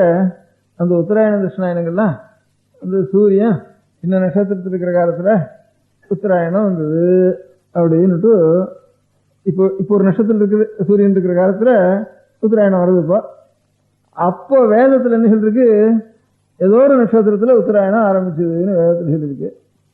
இதுக்கே ஒரு 1000 வருஷத்துக்கு முந்தைய வேற ஒரு நட்சத்திரம் இருக்கணும், அதுக்கு ஒரு 1000 வருஷத்துக்கு முந்தைய வேற ஒரு நட்சத்திரம் இருக்கணும். அந்த மாதிரி கணக்கு பண்ணி பார்த்தோம்னா வேதத்துல இந்த நட்சத்திரம் இருக்கிற காலத்துல உத்தராயணம் ஆரம்பிச்சது அப்படின்னு, உத்தராயணமோ விஷு புண்ணிய காலம், ஒண்ணுக்கு ஒண்ணு சமமா ராத்திரியும் பகலும் சமமா இருக்கிறதுக்கு விஷு புண்ணிய காலம்னு பேரு. ராத்திரி ரொம்ப ஜாஸ்தியாயும் பகல் ரொம்ப குறைச்சலா இருக்கிற நாளைக்கு உத்தராயணம்னு பேரு. இந்த நாளெல்லாம் அப்ப சூரியன் எந்த நட்சத்திரத்துக்கு நேரம் இருந்தான் அப்படின்னு இப்போ ஒரு நட்சத்திரம் இருக்கு. 1000 வருஷத்துக்கு வந்து வேற ஒரு நட்சத்திரமா இருந்திருக்கணும், அதுக்கு வந்து வேற ஒரு நட்சத்திரமா இருக்கணும். இதெல்லாம் பார்த்து வேதத்துல ஒரு நட்சத்திரம் சொல்லியிருக்கு. அந்த நட்சத்திரத்தை பார்த்தோம்னா நட்சத்திரத்துல இன்ன உத்தராயணம் வந்தது, இன்ன நட்சத்திரத்துல விஷு வந்தது அப்படின்னு சொல்லிருக்கிறத பார்த்தா 6000 வருஷத்துக்குள்ள அந்த மாதிரி சந்தர்ப்பம் ஏற்படவே இல்லை அந்த நட்சத்திரத்துல அப்படின்னு இலக்கில குறைஞ்சது 1000 வருஷத்துக்கு இருக்கணும்னு. இன்னொருத்தம் போயிட்டு பாக்குறப்போ 24000 வருஷத்துக்கு முந்தி இருந்த ஒரு குறிப்பு ஒண்ணு ஆப்படுறது வேதத்துல அப்படின்னு இன்னொருத்தம் எழுதியிருக்கான் சேர்ந்தாப்புல. ஆனா நாம் சொல்றது என்ன கேட்டா 24000 இல்ல 6000 இல்ல வேதத்துக்கு. நம்ம பெரியவாள் என்ன சொல்றோம்னா சிருஷ்டி காலத்திலேயே வேதம் ஒரு சப்த ரூபமா ஆரம்பிச்சுடுறது, அது லோகம் பிரளயம் வர காலத்துல வரைக்கும் இருக்கு. அதுக்கப்புறம் பிரளயத்தோட பிரளயமா அடைஞ்சு போறது. உலகம்லாம் புரிய ஏற்படுற காலத்துல வேத சப்தம் சேர்ந்து உண்டாருது. அந்த வேத சப்தத்துல இருந்தா அந்த நாதத்துல இருந்தா பிரபஞ்சங்கள்லாம் பிரிஞ்சும் பிரம்மா சிருஷ்டிக்கிறார் அப்படின்னு தான் நம்ம புஸ்தகத்துல இருக்கு. எல்லாரும் எந்த கவியோ எந்த சாஸ்திரம் எழுதுறவனோ, பாக்கி வேதம் எழுதுறவனோ, வேதத்துக்கு பாஷ்யம் எழுதுறவனோ யாரா இருந்தாலும் இப்ப 50-60 வருஷத்துக்கு முந்தி இருந்தவங்க எம் புஸ்தகம் எழுதினாலும் உலகம் ஏற்படுற காலத்துல வேதம் சேந்தாவில் ஏற்பட்டது, பழைய காலத்துல திரும்பி மறைஞ்சு போறது, உடனே திரும்பி உலகத்துல சிருஷ்டி ஆரம்பிக்கிற காலத்துல வேதம் தான் முதல்ல உண்டாச்சு, அதுக்கப்புறம் தான் லோகம் உண்டாருது அப்படின்ட்டு இப்படிதான் நம்ம புஸ்தகத்தில் எழுதியிருக்கு. அது தமிழ் புஸ்தகத்தில் எழுதினாலும் சரி, அது மகாராஷ்டிரா புஸ்தகம் எழுதினாலும் சரி, தெலுங்கு புஸ்தகம் எழுதினாலும் சரி, இதைத்தான் வேதம்ங்கிறது ஒரு சிருஷ்டியில் ஆரம்பிச்சு பிரளயத்தோட முடியறதுன்னுட்டு நமக்கு எழுதியிருக்கு. அது எப்போன்னு கேட்டா அதுக்கு வருஷ கணக்கு சொல்லியிருக்கு. அந்த வருஷ கணக்கும் ஜியாலஜி வருஷ கணக்கும் ஒன்னா இருக்கு. வேதத்தினுடைய கணக்கு பார்த்தாலும் இவ 1500 பிசிங்கிறால, அந்த பிசிங்கிறத காலம் கொஞ்சம் அதிகமா தான் போகணும்னுட்டு ஒருத்தர் 6000 வருஷங்கிறா, ஒருத்தர் 24000 வருஷங்கிறா. 6000 வருஷம் 24000 வருஷம்னு அவளும் தீர்மானம் பண்றதுனால கேட்டா இந்த விஷு புண்ணிய காலமும் உத்தராயண புண்ணிய காலமும் ஏதோ ஒரு நட்சத்திரத்தில் சூரியன் இருக்கிற காலத்தில் அது 24,000 வருஷத்துக்கு முந்தி தான் இருந்திருக்கணும்னு தீர்மானம் பண்றா. அது ஒரு தரம் தான் வந்திருக்கும். அப்படியே அதுக்கு முந்தி 24,000 வருஷத்துக்கு முந்தி அந்த நட்சத்திரம் வந்து தான் இருக்கணும். அதனால அதை கொண்டு ஒன்றும் தீர்மானம் பண்ண முடியாது நமக்கு. அதனால அப்படி ஒரு நட்சத்திரத்தில் இருந்துங்கிறதுனால மாத்திரம் இன்ன வருஷம். ஆனா இவ 1100 சொல்றாள், அதையானு கொஞ்சம் தள்ளி போடலாமேங்கிறது ஒண்ணுதான் சந்தோஷம் இதுல. அதனால அதுதான் தீர்மானம்னு சொல்ல முடியாது வேதத்துல இருக்கு. பாக்கியில எல்லாம் குழந்தை பிள்ளையா இப்பதான் ஏற்பட்டது லோகம்னு நினைச்சுட்டு இருக்கா. ஆனா இப்ப வர வர சயின்ஸ் பாக்குற காலத்துல ஏதோ மண்ணை பார்த்தாலும் ஒரு மரத்தை பார்த்தாலும் கூட ஓஹோ இது என்ன ஒரு பானையை பார்த்தாலும் கூட 10,000 வருஷம் இருக்கும் போது இருக்கு, 20,000 வருஷம் இருக்கும் போது இருக்குன்னு இப்ப சொல்றதுக்கு ஆரம்பிக்கிறா. ஒரு எலும்பு பார்த்தா, ஒரு சமுத்திரத்தில் இருக்க முடியாத ஒரு திமிங்கலத்தினுடைய எலும்பு பார்த்தா இன்னும் இது அத்தனை வருஷம் இருக்கும், இத்தனை வருஷம் இருக்கு, 30,000 வருஷம் ஆச்சு, 40,000 வருஷம் ஆச்சுன்னு இப்பதான் கொஞ்சம் கொஞ்சமா கொஞ்சம் அதிக கணக்கு சைஃபர் கொஞ்சம் கூட சேர்க்கறதுக்கு ஆரம்பிக்கிறா. இப்போ பாக்கியெல்லாம் 1000, 2000 கிறிஸ்துவ மதம் ஏற்பட்டனால உலகம் ஏற்பட்டனால 5,000 வருஷம்னு கணக்கு பண்ணிவிட்டாவா. அதுல இருந்து நமக்கு எத்தனையோ கோடி கோடி வருஷங்கள் ஆச்சு. ஒரு மன்வந்தரம், அப்புறம் கல்பம், அதுக்கப்புறம் எத்தனையோ யுகம் சேர்ந்து 4 மகாயுகம், 74 மகாயுகம் கல்பம், அதுக்கப்புறம் மன்வந்தரம், கணக்கு வழக்கெல்லாம் இருக்குது. அந்த மாதிரி இப்ப நம்ம கணக்குக்கும் அந்த கணக்குக்கும் ஒன்னா வருதுன்னுட்டு நிறைய நிரூபணம் பண்ணியிருக்கா. இப்போ ஜியாலஜியினுடைய கணக்கும் உலகத்தில் நம்ம புராணத்தில் இருக்கிற உலக சிருஷ்டி கணக்கும் பிரம்மாவனுடைய ஆயுசு கணக்கும் இது சமானமா இருக்குன்னு இப்ப தீர்மானம் பண்ணியிருக்கா. அதனால இந்த வேதத்தை பத்தி கடைசியில எவ்வளவு திலக்கு சொன்னாலும் அவன் வெள்ளக்காரன் கூட அவளை சேர்ந்து ஜாகிரபின்னு ஆரம்பிச்சோம் அவனு சொன்னாலும் பாக்கி இருக்கிற வெள்ளக்காராளோ நம்மளவாளோ நம்ம குழந்தைகளுக்கு இப்ப டெக்ஸ்ட் புக் எழுதிக்கிறாள் அவளோ அவ எல்லாரும் இதை ஒத்துக்கிறதே இல்லை. கடைசியில் எவ்வளவு குறைச்சி சொல்றானோ கிறிஸ்து பிறக்கிறதுக்கு ஒரு 1500 வருஷத்துக்கு முந்தி தான் வேதம் பண்றதுக்கு ஆரம்பிச்சா அப்படின்னுட்டு எழுதியிருக்கேன். அதைத்தான் நம்ம குழந்தைகளுக்கு எல்லாம் சொல்லி வச்சிருக்கோம். அதனால பாட புஸ்தகம் இவன் என்ன பார்த்தால அத இவன் எங்க இருந்து கணிச்சாத அப்படின்னு நமக்கு ஒண்ணு தெரியணும் இல்லையா. அது தெரியறதுக்கு ஒரு காரணம் சொல்லியிருக்காவ. அதாவது இப்போ உபனிஷத்துன்னு சில பாகங்கள் இருக்கு வேதத்துல, அப்புறம் சூத்திரங்கள்னு அதுக்கப்புறம் அநேக ஆவசன சூத்திரம், ஆசிராயண சூத்திரம், வியாசருடைய பிரம்மசூத்திரம், இப்படி பாணினியுடைய வியாக்கரண சூத்திரம், அப்படி சூத்திரங்களா சிலது இருக்கு நம்ம சம்ஸ்கிருதத்துல. அந்த சூத்திரத்தை தவிர அப்புறம் ராமாயணம், மகாபாரதம், இப்படி ஸ்லோகங்களா சில புஸ்தகங்கள் இருக்கு. இந்த ஸ்லோகங்களா வந்த புஸ்தகங்களுக்கும் சூத்திரமா இருக்கிற புஸ்தகத்துக்கும் அதுக்கப்புறம் உபனிஷத்துக்கு இருக்கக்கூடிய ஒரு பாஷைக்கும் அதை காட்டிலும் மூலத்தில் இருக்கக்கூடியான ருக்கத்தில் இருக்கக்கூடிய சம்ஹிதனுடைய பாஷைக்கும் ஒரு பாஷைக்கு கொஞ்சம் வித்தியாசம் வந்துருக்கு. அதனால அந்த ஸ்டைல் அதுக்கு ஷைலின்னு பேரு சம்ஸ்கிருதத்துல, நடைன்னு பேரு தமிழ்ல. இந்த நடைக்கு இப்ப இருக்கிற நடை வருது, அதுக்கு வந்து இருக்கிற நடை வருது. இந்த நடைகளை பார்த்தோம்னா இப்ப இந்த ராமாயண பாரத புராணங்கள் இருக்கு. புராணத்தினுடைய ஒரு நடைக்கு ராமாயணத்தினுடைய பாரதத்தினுடைய நடை, பாரதத்தினுடைய சூத்திரத்தினுடைய நடைகள், சூத்திரத்தினுடைய காட்டிலும் பிராமணத்தினுடைய நடைகள், பிராமணத்தினுடைய காட்டிலும் சம்ஹிதனுடைய நடைகள், இதெல்லாம் கொஞ்சம் வேறுபட்டு இருக்கு. அதாவது இப்ப நமக்கு செய்யுள்ள சங்கநூல்ல இருந்த நடை வேற, அதுக்கப்புறம் பின்னால் இருக்க முடியாத கம்பராமாயணத்தினுடைய நடை வேற, கம்பராமாயணத்துக்காரம் இப்போ சமீப காலத்துல பாரதம், ரதம், வெளிவித்துறார் பாரதம், இப்படி அந்த மாதிரி அந்த நடை வேற. இப்ப அதை காட்டிலும் எடுத்தா தாய்மானவரிமான இவாளுடைய நடை வேற, இப்ப நாம் எழுதுற நடை வேற, இப்ப நாம் குழந்தைகளுக்கு கொடுக்குற நடை வேற. இப்படி நடை இப்படி தமிழ்ல மாறிட்டு இருக்கோம். இங்கிலீஷ்லயும் ஓல்டு இங்கிலீஷ் வேற, அதை காட்டிலும் சாக்சன் இங்கிலீஷ் வேற, இப்ப இருக்கிற இங்கிலீஷ் வேற, இப்போ 60 வருஷத்துக்கு முந்தைய இங்கிலீஷ் வேற, இப்ப இருக்கிற அமெரிக்கன் இங்கிலீஷ் வேற. இதுகள்லாம் வந்து வெவ்வேறு தினசா மாறிட்டு வர மாதிரி இவ ஒவ்வொன்றும் ஒரு மாறலுக்கு ஒரு மாற்றுக்கு ஒரு 200 வருஷமாவது இருக்கணும். இப்ப இருக்கிற மாற்றுக்கு ஒரு 200 வருஷம் இருக்கணும். அந்த மாதிரி தேஞ்சு போறது பாஷை. அதனால ஒரு 500 வருஷத்துக்கு முந்தைய எப்படி பேசிட்டு இருந்திருக்கு. எப்போ நூல்கள் எந்த மாதிரி நடை இருக்கோ அந்த மாதிரி நடை இப்ப இல்ல. இப்ப இருக்கிற நூல்களுடைய நடை வேறையா இருக்கு. அதனால தேஞ்சு வந்திருக்கு ஒரு பாஷை. அதனால இந்த சம்ஹித, பிராமணம், சூத்திரம், ராமாயணம், இந்த 4 முக்கியமா வச்சுட்டோம்னா, பாரதம் இதை வச்சுட்டோம்னா, இது ஒண்ணுக்கு ஒண்ணு தேயறதுக்கு இப்ப இதே மாதிரி இப்போ நம்முடைய பாஷையில தேயறதுக்கு எத்தனை வருஷம் கொடுக்குறோமோ, நம்முடைய பாஷை தேயறதுக்கு ஒரு நடையிலிருந்து இன்னொரு நடை தேயறதுக்கு எத்தனை வருஷம்னா சுமார் 200 வருஷம், 150 வருஷத்துல மாறுறது ஒரு நடைமுறை. அதனால இந்த வேதங்கள்லயும் வேதம் முதற்கொண்டு ராமாயணம் வரைக்கும் இருக்கிற சமஸ்கிருதத்துக்கு முடியாத நடை இருக்க, அந்த நடை மாறுறதுக்கு ஒவ்வொன்றுக்கும் ஒரு 200 வருஷம் கொடுப்போம். அதனால கிறிஸ்து பிறக்கிற சமயத்துல ராமாயணம், பாரதம் இதெல்லாம் உண்டாயிருக்கணும். அது ஒரு தீர்மானம், அவளுக்கு தீர்மானம். நம்ம புத்தகத்துல அப்படி இல்லை. அதுல இருந்து நம்ம புத்தகத்துல பாரதம் வந்து துவாபரத்தினுடைய முடிவிலே கலியுகனுடைய ஆரம்பத்தில் அது 5000 உலகம் சிருஷ்டியாச்சுன்னு கிறிஸ்துவம் எந்த டைம் சொல்றானோ அந்த டைம் தான் நமக்கு பாரதம் உண்டாச்சுன்னு நாம் சொல்லிட்டு இருக்கோம். ராமாயணங்கள்லாம் திரேதாயுகத்திலேயே ராமனுடைய சுகான காலத்திலேயே சொல்றான்னு அதுக்கு எத்தனையோ 15000 வருஷமா இருக்கும். இவா கணக்கு பண்றது ராமாயண பாரதங்கள்லாம் கிறிஸ்து பிறந்ததுக்கு அப்புறம் ஒரு 100 வருஷத்துக்குள்ளேயோ இல்ல அதுக்கு 100 வருஷத்துக்கு முந்தையோ அப்படி இப்படியே பின்னால ராமாயண பாரதங்கள்லாம் இருக்கட்டும்னு அதை தீர்மானமா வச்சிருந்து அதுக்கு முந்தி 4 நடை இருக்கு. ஒவ்வொரு நடைக்கு ஒரு திட்டமா ஜாஸ்தி கொடுத்தாலும் 200 வருஷம் கொடுப்போம். அதனால ஒரு 800 வருஷம் இன்னும் கொஞ்சம் கூட வேணாலும் சாவகாசம் கொடுப்போம்னு கைதிட்டமா கொடுத்து 1500 பிசி தான் கைதிட்டத்தை தீர்மானம் பண்ணிட்டா. அதனால பாக்கி நீங்க என்ன நட்சத்திரம் இருக்கு, என்ன வான சாட்சி இருக்கு, அப்படின்னு விஷு இருக்கு, உத்தராயணம் இருக்கு, புண்ணியகாலம் இருக்குன்னு சொன்னாலும் இது நல்ல பிரபலமான பிரமாணம். பாக்கி எல்லாம் ஊகிச்சு இப்படி எழுதியிருக்கா பாட்டுக்கும். அதுக்குன்னு இந்த மாதிரி நட்சத்திரம் ஒரு 1000 வருஷத்துக்கு இவ்வளவு தூரம் மாறுறது நட்சத்திரம்னு சொன்னா இத்தனை வருஷத்துக்கு முந்தைய நட்சத்திரம் இருந்திருக்கலாம்னு ஊகமா இன்னைக்கு எழுதப்படாதா? அதனால இன்னைக்கு இது முக்கியமான பிரமாணம். இது நடைமுறை பாஷையினுடைய நடை மாறுறது முக்கியமான பிரமாணம். அதை விட்டுவிட்டு எங்கேயோ ஒரு குறிப்பு இருக்குன்னா அந்த குறிப்பை கொண்டு வேதத்தினுடைய காலத்தை நிர்ணயம் பண்ண முடியாது அப்படின்ட்டு அவ என்ன கரடியாக்கத்தினா கூட அதெல்லாம் ஒத்துக்க முடியாதுன்னுட்டு வெள்ளக்காரெல்லாம் ஒரு 5-6 பேர் சொல்லிட்டாள்னுட்டு இப்போ அவள் சொன்னாலோ சொல்லலையே நாம் இன்னும் தீர்மானம் பண்ணியிருக்கோம். அதை பற்றி இத்தனை வருஷம் தான் ஆச்சுன்னுட்டு நம்ம தீர்மானம் பண்ணி சொல்லிட்டு இருக்கோம். இதுக்கெல்லாம் மாறுதலா எனக்கு தோணின்னு இருக்கு. ஏன்னா பழைய பேர் வியானத்தினாலாம் எல்லாத்தையும் மாறுதலா தோணின்னு இருக்கு எனக்கு. இது என்னத்தினாலன்னா இது ஒரு பாத்திரத்தை நித்தியம் இங்கே படத்துல சமையல் நைவேத்தியத்துக்கு சுவாமிக்கு நிறைய பண்ணிட்டு இருக்கோம். திருப்பதியில ஸ்ரீரங்கத்துல ஜெகநாத்தில் மண் பாத்திரம் வச்சு இருந்து ஒரு பெரிய நித்தியம் அன்னதானம் நடக்கிற சத்திரத்துலயோ இல்லை நித்தியம் நிறைய நைவேத்தியம் பண்ற கோவிலையோ பாத்திரங்கள்லாம்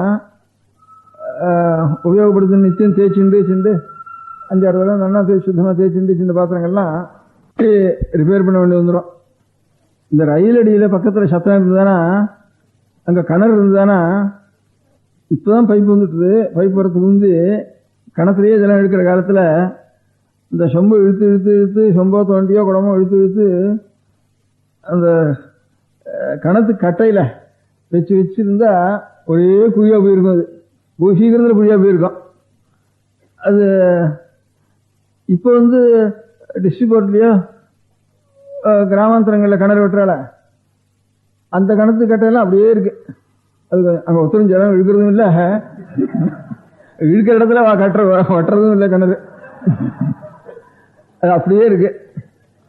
பழைய நாளில் இருந்ததுன்னா அதே மாதிரி பாத்திரங்கள் நித்தியம் வந்து நிறைய சமையல் பண்ணி நைவேத்தியம் பண்ணிட்டு வந்த வாழ்க்கை நித்தியம் 1000 பேர் சாப்பிட்டு இருக்க முடியாத இடத்துல பார்த்தோம்னா பாத்திரங்கள்லாம் ஒரு 4 மாசத்துல தேஞ்சு போயிடும்.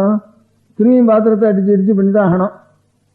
அதனால எப்போ வருஷத்துக்கு ஒரு தரம் ஏதோ கல்யாணத்துக்கு மாத்திரம் எடுக்கிறதுன்னு பரனில் போட்டிருக்க முடியாத பாத்திரங்கள் சீக்கிரம் தேயாது.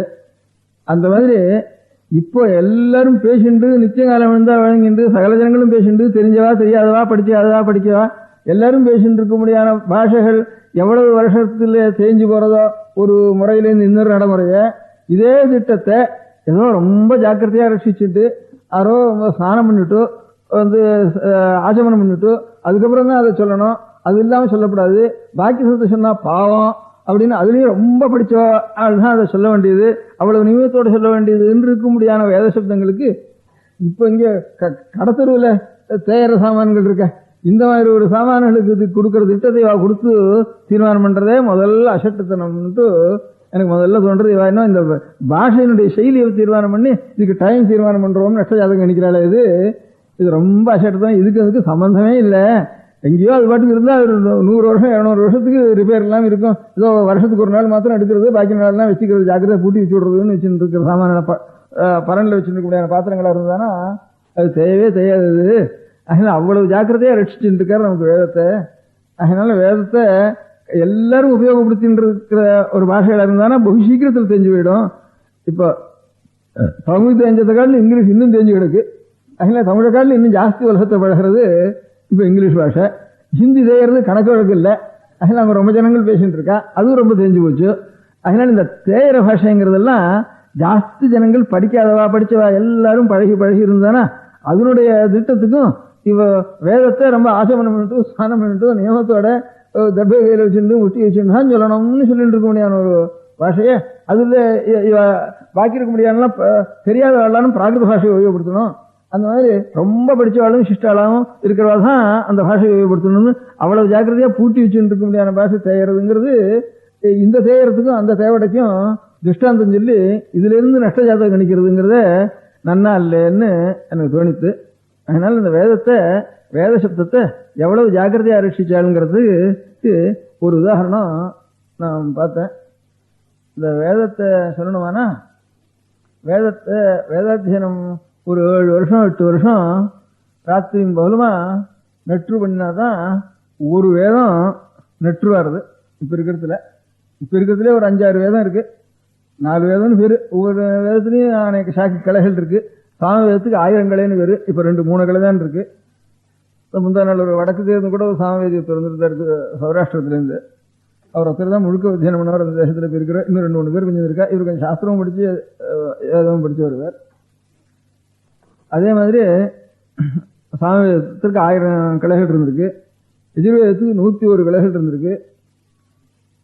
ரிக்வேதத்துக்கு 21 கலைகள் இருக்கு. ரிக்வேதத்துக்கு அசுரணவேதத்துக்கு 11 கலைகள் இருந்திருக்கு. இதுகளெல்லாம் இப்ப பாக்கி இருக்கிறது ரிக்வேதத்துல 1 தான் இருக்கு. அப்புறம் அசுரண வேதத்துல இங்க இந்தியாவுக்குள்ள 2-3 பேர் இருக்கா. அதுவும் ஒரு கலை தான் இருக்கு. அந்த 11லயும் அந்த ஒரு கலையில கொஞ்சம் இருக்கா. இந்த எஜுர்வேதத்துல 3 கலை இருக்கு. அவ்வளவுதான் இருக்கு. சாமவேதத்துல 2 கலை இருக்கு. ஏதோ பேருக்கு ஒத்த 2 பேர் இருக்கா. 3வது கலை அவ்வளவுதான். அவ்வளவு குறைச்சல் இருக்கு. அந்த வேதங்களையும் அத்தியனம் பண்றதுக்கு ஒரு 8 வருஷம் 10 வருஷம் ஆகுது. அந்த வேதத்தை அத்தியனம் பண்றதுல பதமா பிரிச்சு வேற அத்தியனம் பண்றா. வேதம் தேயாம இருக்கிறதுக்கு சொல்றேன். அது அவ்வளவு நியமமா அத்தியனம் பண்றதுன்னு மாத்திரம் இல்ல, பதமா பிரிச்சு ஒரு தடவை முதல்ல முழுக்க வேதத்தை அத்தியனம் பண்ணிட்டு பதமா பிரிச்சு ஒரு தடவை அத்தியனம் பண்றா. அதுக்கு ஒரு 2 வருஷம் ஆகுது. அதுக்கப்புறம் கிரமம்னுட்டு ஒரு பதத்தை அடுத்த பதத்தோட சேர்த்து ஒரு தரம் சொல்றது, அதுக்கு எதிர்த்த படத்தை அதுக்கு மேல சேர்த்து சொல்றது, அதுக்கு கிரமம்னு பேரு. அப்புறம் 2 பதத்தை எடுத்துட்டு அதுக்கு ஒரு 2 பதத்தோட மேல் 2 பதத்தோட சேர்த்து அப்புறம் திருப்பி கொண்டு வந்து அப்படி ஒரு தரம் சொல்லி அதுக்கப்புறம் திருப்பி கொண்டு வந்து அப்புறம் திரும்பியும் கிரமமா சொல்றது. ஒரு தரம் முன்னால போறபடி சொல்றது 2 பதத்தை, 4 பதத்தை சேர்த்து சொல்றது, அப்புறம் 4 பதத்தையும் திருப்பி சொல்றது, அதுக்கப்புறம் திரும்பியும் கிரமமா சொல்றது. இதுக்கு ஜட்டைன்னு பேரு. அதுக்கப்புறம் கனம்னுட்டு 3 பதத்தை எடுத்துக்கிறது, அதுல ஊர்வதமா ஏத்திண்டு வர்றது, அதுக்கப்புறம் திருப்பி இறக்கிட்டு வருது, இறக்கினதுக்கு அப்புறம் ஏத்தின்னு கூட சேர்த்துன்னு போறது, அப்படி கனம்னு பேரு. இவ்வளவு ஜாக்கிரதையா ரட்சிச்சுட்டு அந்த வேதத்தை ரட்சிச்சுட்டு இருக்கா வேதத்தை. அதனாலதான் வேதமானது என்னைக்கு ஏற்பட்டதுன்னு தெரியாம எந்த புஸ்தகத்துல பார்த்தாலும் புஸ்தகம்னு எங்க பார்த்தாலும் என்ன வேத வாக்கோ அப்படின்னு சொல்ல முடிய இவ்வளவு நான் சொல்றதெல்லாம் வேதத்துலாம் இருக்கு. எந்த சுவாமி எடுத்தாலும் வேதத்துலாம் இருக்காரு அவர், முருகன் எடுத்தாலும் வேதத்தினுடைய பொருள் தான் அவர், அம்பழா எடுத்தாலும் வேதத்தினுடைய அம்பிகை தான் அவர், பெருமாள் எடுத்தாலும் வேதத்தினுடைய பெருமாள் தான், சுவாமி எடுத்தாலும் வேதத்தினுடைய சுவாமி தான் அப்படின்னுட்டு எதை எடுத்தாலும் எந்த புராணத்தை எடுத்தாலும் எந்த சாஸ்திரத்தை எடுத்தாலும் வேதம் வேதம் வேதம்னு அதுக்கு முந்தி அது எந்த நாளோ அது தெரியாது. அதனால எத்தனை அவசரம் மலைக்கு போ இங்க இருந்து பார்த்தோம்னா தென்னை மரத்துக்கு என்னண்டா கொஞ்சம் தூரம் தான் இருப்பார் சந்திரன் சூரியன் நமக்கு தோன்றது. அப்புறம் தென்னை மரத்துல ஏறிட்டோம்னா அப்புறம் ரொம்ப தூரம் போயிடுறாரு. அப்புறம் மலை இருந்தாலும் அந்த மலை கிட்ட இருப்பாருன்னு தோன்றது. அங்க போனா இங்க இருந்து எவ்வளவு அவசரம் இருக்கா அவ்வளவு அவசரம் தான் இருக்க அந்த மலைக்கு முடிச்சு சந்திரன் சூரிய அளவா. அந்த மாதிரிதான் நமக்கு எட்டாத எவ்வளவு தூரம் போனாலும் அதுக்கு மேல போயிட்டு இருக்கு காலத்துல வேதம்ங்கிறது. அதனால அந்த வேதத்துல இப்ப இந்த பதங்கிரமம் ஜட்டயகனங்களை தவிர இன்னும் என்ன சொல்லிருக்கா, இதான வேதத்துல 4 வேதம் முழுக்க எத்தனை எழுத்து இருக்கோ எழுத்தெல்லாம் ஒவ்வொரு எழுத்தையும் வச்சுண்டு ஒவ்வொரு எழுத்தையும் ஒரு வாக்கியம் இருக்குதானே அதை பதம் பிரிக்கிறது. அந்த பதத்துல எழுத்து தனியா பிரிக்கிறது, இத்தனை எழுத்து இருக்குதுலன்னுட்டு அதுல உயிர் எழுத்து எவ்வளவு மெய் எழுத்து எவ்வளவுன்னு பிரிக்கிறது. அந்த உயிர் எழுத்து மெய் எழுத்துக்கு அது எந்த அதுக்கப்புறம் ஒவ்வொரு எழுத்துக்கும் அடுத்த எழுத்துக்கும் நடுவுல எத்தனை மாத்திரா காலம் எத்தனை மாத்திரை இருக்கு. ஒரு மாத்திரைன்னா இதுக்கு வேறு கண்ணிமை பொழுதும் கை நொடி பொழுதும்னு சொல்லி ஒரு கண் எமை கொட்டுறதுக்கு ஒரு மாத்திரைன்னு வேறு, ஒரு கை நொடிக்கு ஒரு மாத்திரைன்னு வேறு. இதுல ஒரு எழுத்துக்கும் அடுத்த எழுத்து உச்சாரணம் பண்றதுக்கும் நடுவுல இந்த ஒரு எழுத்து உச்சாரணம் பண்றதுக்கு எத்தனை மாத்திரை, இது ஆங்கிறது உச்சாரம் பண்றதுக்கு எத்தனை மாத்திரை, காங்கிறது உச்சாரம் பண்றதுக்கு எத்தனை மாத்திரை, அங்கிறது உச்சாரம் பண்றதுக்கு எத்தனை மாத்திரை, கிரான்னு ஒன்னு காம்பவுண்ட் எழுத்து இருக்கு சம்யுக்தாட்சரம், அதை உச்சாரணம் பண்றதுக்கு எத்தனை மாத்திரை, த்ரம் இக்குத்ரான்னு 3 எழுத்து சம்யுக்தாட்சரம் இருக்கு, அதுக்கு எத்தனை மாத்திரை, ஒரு எழுத்துக்கும் அடுத்த எழுத்துக்கும் நடுவில் எத்தனை மாத்திரை, ஒரு எழுத்துக்கு ஒரு பதம் முடிஞ்சுதானே அந்த பதம் முடிஞ்சதுக்கும் அடுத்த பதம் முடிஞ்சதுக்கும் எத்தனை மாத்திரை அப்படின்னு இந்த மாத்திரை லட்சணம்னு மாத்திரை கணக்கு. அதுக்கப்புறம் இந்த மாத்திரை கணக்குக்கு அப்புறம் ஒவ்வொரு எழுத்தும் இந்த சரீரத்திலேருந்து எந்த இடத்துல இருந்து உண்டாருது, அதுல இருந்து நாக்கில் எந்த இடத்துல இருந்து உண்டாருது, ஹிருதயத்தில் அந்த நாக்கிலேயோ உதட்டிலேயோ அல்லது மேல மூர்த்தான்னு வேறு இது கண்டத்திலேயோ அல்லது பல்லுலையோ இதுகள் எல்லாம் காத்து உள்ள பூந்து இன்னொன்னு சப்தம் உண்டாருது. இப்ப தான்னா இதுக்கெல்லாம் தந்தம்னு வேறு. தாங்கிறது ரெண்டும் பல்லுல சம்பந்தப்பட்டுதான் தா இதெல்லாம் உண்டாகணும். அதனாலதான் பல்லுக்கே தந்தம்னு பேரு. பல்லுக்கு பல்லுல உண்டான எழுத்து இருக்க அந்த எழுத்தையே பல்லுக்கு பேர் வச்சுட்டா. அதனால இந்த தா இன் தா மூணும் தான் சொல்லுங்க, தான் சொல்லுங்க, நான் சொல்லுங்க, பல்லுக்கு சம்பந்தப்படாம சொல்லுங்க போகும், சொல்ல முடியாது. கான்னா பல்லுக்கு சம்பந்தப்பட வேண்டாம். அதனால இந்த மாதிரி யான்னா பல்லுக்கு சம்பந்தப்பட வேண்டாம். இந்த தந்தம்ங்கிறத தந்தம்னா பல்லுன்னு அர்த்தம் இருக்கு. அதுல தா தா மூணும் இருக்குது, மூணும் பல்லுன்னு அர்த்தம் இருக்கு. பல்லுங்கிறதுக்கு இயற்கையான பேர் தந்தம் தான். அதே மாதிரி பான்னு சொன்னா உதடு. அதனால பா பா பா பா மா இவ்வளவும் உதடு ரெண்டும் சேரணும். ஆனா உதட்டுல காத்து அடிக்கணும். அந்த காத்து இப்ப காங்கிறோம். அந்த காங்கிறப்ப காத்து எந்த இடத்துல இருந்து வரணும், காங்கிறப்போ உள்ள எவ்வளவு இன்னும் கொஞ்சம் ஆழத்துல இருந்து வரணும், அது எந்த இடத்துல இருந்து வருது அப்படின்னு. அதுக்கப்புறம் ஸ்வரம் வேற. ஸ்வரத்துல இந்த சங்கீதத்துல சப்தஸ்வரம் இருக்கு. அதே மாதிரி வேதத்திலையும் ஸ்வரங்கள் இருக்கு, 4 ஸ்வரம் 5 ஸ்வரம் இருக்கு. இந்த வேதத்தில் இருக்கக்கூடிய ஸ்வரமும் சங்கீத ஸ்வரமும் எந்த ஸ்வரம் இதுக்கும் அதுக்கும் எந்த இடத்துல சம்பந்தம், அந்த சங்கீத ஸ்வரமோ வேதஸ்வரமோ இயற்கையினுடைய ஸ்வரத்துக்கு எங்க சம்பந்தப்படுறது அப்படின்னு. இயற்கையினுடைய ஸ்வரம் சொன்னா சாரி காமா பாதா நீசன்னு சொல்றோம். சான ஷட்ஜம்னு அர்த்தம். ஷட்ஜம் எது சொல்றதுன்னா மயில் சொல்றது ஷட்ஜம். ஷட்ஜம் மயூரோ வதத்தின்னு அமரவன் இங்க சம்ஸ்கிருத் டைரக்டரி இங்கிலீஷ் டிக்ஷனரியிலேயே ஷட்ஜம்ங்கிறது மயில். ஒரு மயிலை கொண்டு உட்காந்து வச்சுக்கோ, ஒரு காளமாட்டை கொண்டு உட்காந்து வச்சிருக்கோ, ஒரு குதிரையை கொண்டு உட்காந்து வச்சு, ஒரு ஆட்டை கொண்டு உட்காந்து, இன்னொன்னு மயில் காளமாடு காந்தாரம் அதான் ஆடு, ஒரு குயில் யானை இவ்வளவையும் உட்காந்து வச்சுட்டா இவ்வளவையும் சத்தம் போட சொல்லு. அப்ப ஹார்மோனியம் மாதிரி சாரி காமா பாதானின்னு சொல்றதுக்கு ஆரம்பிக்கிறது. இவ்வளவையும் சேர்த்து இயற்கையில இந்த சங்கீதத்தினுடைய ஸ்வரமும் இந்த இயற்கையினுடைய ஸ்வரமும் எந்த ஸ்வரத்துக்கு எந்தெந்த சப்த ஸ்வரங்கள்ல எது சம்பந்தமா இருக்கு, அந்த ஸ்வரத்துல வேதஸ்வரம் எதோட சம்பந்தப்படுறது. அப்போ இந்த எந்த எழுத்து வேதத்துக்கு சொல்றோமோ அந்த எழுத்துக்கு எந்த இயற்கை ஸ்வரமும் எந்த சங்கீத ஸ்வரமும் இதுக்கு சம்பந்தப்படுறது அப்படின்னு ஸ்வரத்தையும் சுத்தப்படுத்தி மாத்திரா காலத்தையும் சுத்தப்படுத்தி காற்று எந்தெந்த இடத்துல இருந்து உண்டாக வேண்டியது, நாக்கோ பல்லோ உதடோ கண்டமோ மூர்தாவோ இதெல்லாம் டான்னா தலையில் அடிக்கணும். அந்த மாதிரி இதெல்லாம் எதுல சம்பந்தப்படுறது, அதுக்கு நாவிலிருந்து காத்து வரணும், ஹிருதயத்திலிருந்து காத்து வரணும், இங்க இருந்து காத்து வரணும், எதுக்கு எப்படி காத்து வந்தா இந்த சப்தம் வரும் அப்படின்னு இவ்வளவையும் ஒவ்வொரு எழுத்துக்கும் தயார் பண்ணி வேதத்தில் இருக்கக்கூடிய சகல எழுத்துக்கும் அந்த மாதிரி ஒரு வேதத்துல அதுக்கப்புறம் அத்தியனம் பண்றான். பதம் கிரமம் கனம் ஜட கனம் இவ்வளவு பண்ணிட்டு அதுக்கப்புறம் ஒவ்வொரு எழுத்துக்கும் வர்ணம்னு பேரு, வர்ண சுத்த வர்ண கிரமம்னு பேரு. எழுத்து எவ்வளவு இருக்கு இந்த பதத்துல, ஒரு பதத்தை எடுத்துக்க ஒரு வாக்கியத்துல எழுத்து எவ்வளவு இருக்கு, அதுல உயிரெழுத்து எவ்வளவு இருக்கு, எவ்வளவு இருக்கு, அதுல மாத்திரா காலம் ஒண்ணுக்கு ஒண்ணு இவ்வளவு நாழி, எவ்வளவு ஒண்ணுக்கு ஒண்ணு எவ்வளவு நாழி இருக்கு மத்தியில, அது எவ்வளவு நாள் உச்சாரணம் பண்ணணும் அந்த எழுத்தை, அதுக்கு இன்னொன்னுக்கும் இதுக்கும் அதுல எத்தனை நாள் இருக்கு, அந்த எத்தனை நாள் இருக்கு, அந்த எழுத்து உச்சாரணம் பண்றது எந்த இடத்துல இருந்து வரணும், இங்க எந்தெந்த அவயவங்கள் அதுக்கு சேரணும். அதுக்கப்புறம் ஸ்வரம் ஏற்பட்டது. அந்த ஸ்வரமானது இயற்கையினுடைய ஸ்வரம் எதை போல இருக்கணும், சங்கீத ஸ்வரத்துல எதை போல இருக்கணும், எதுக்கு சம்பந்தம், இவ்வளவையும் சொல்லி நெற்று பண்ணினா தான் வேதம் பூர்த்தியாச்சுன்னு அர்த்தம். அவ்வளவு ஜாக்கிரதையா வச்சுட்டு இருந்தது இன்னும் 200 வருஷம் இன்னும் கைதிட்டவா நான் பாட்டுக்கு தேவடைக்கு சொல்லி தயம் தீர்மானம் பண்றேன், நான் நேரம் பார்த்த மாதிரி வேதத்தை பண்ணினவனை பார்த்த மாதிரின்னு சொல்றால அது ரொம்ப அசட்டத்தனம்னுட்டு தோன்றது. எப்போ ஏற்பட்டோ நமக்கு தெரியாது. அதுலேருந்து நம்ம புஸ்தகத்தில் எழுதியிருக்கிறதெல்லாம் சிருஷ்டி காலத்திலேயே ஏற்பட்டுறோம். உலகத்தில் முடியான மலை, காடு, மண், கல், காற்று இதெல்லாம் உண்டான மாதிரி இதுக்கெல்லாம் மூலமாக சப்தம்ங்கிறது ஒன்று இருக்கு. அதுதான் வேத சப்தம். அதுதான் முதல்ல ஆவிர்வவிச்சது. அப்போ ஏற்பட்ட மகான்களுடைய ஹதயத்தில் பகவான் ஆவிர்வவியா பண்ணினார். அதுலேருந்து லோகம் முழுக்க விருத்தியாச்சு. இன்னும் தான் நம்ம புத்தகத்தில் அது தமிழ் எழுதினாலும் சரி, மகாராஷ்டிரா எழுதினாலும் சரி, தெலுங்கு எழுதினாலும் சரி, சம்ஸ்கிருதம் எழுதினாலும் சரி, எல்லாரும் இதையே தான் சொல்லியிருக்கா. ஒரே வாக்கு தான் சொல்லியிருக்கா நம்ம புத்தகத்தில். பாக்கி நமக்கு விபரீதமான மதமாக இருந்தால் கூட இது எப்போ ஏற்பட்டதுன்னு தெரியாது எங்களுக்குன்னு அவளும் சொல்றா. அனாதின்னா ஆதி தெரியலேன்னு அர்த்தம் சொல்றா பௌத்தா எல்லாரும் சொல்லிட்டு. அவனுக்கும் தெரியலேன்னு சொல்றா அத்தனை போனாலும். அதனால இவ இந்த மாதிரி காலம் கணனம் பண்றது, நஷ்டஜாதக கணனம் பண்றத சரியா இல்லைன்னு தோணித்து. அது இதனால இன்னும் கொஞ்சம் தோணித்து. இவ இந்த சாமானியம் நித்தியம் பேசி பேசி கொணாமனா பேசி நம்ம பால்யத்தில் இருக்கிற பேச்சுக்கும் இப்ப இருக்கிற பேச்சுக்கே நிறைய போச்சு. இப்ப பேப்பர்லயே நம்ம 50 வருஷத்துக்கு முந்தி எழுதின பேப்பர் வேற, இப்ப எழுதுற பேப்பர் வேற. பேப்பர் பாஷையே மாறி போச்சு. இப்போ தமிழ்லையும் சரி, இங்கிலீஷ்லையும் சரி.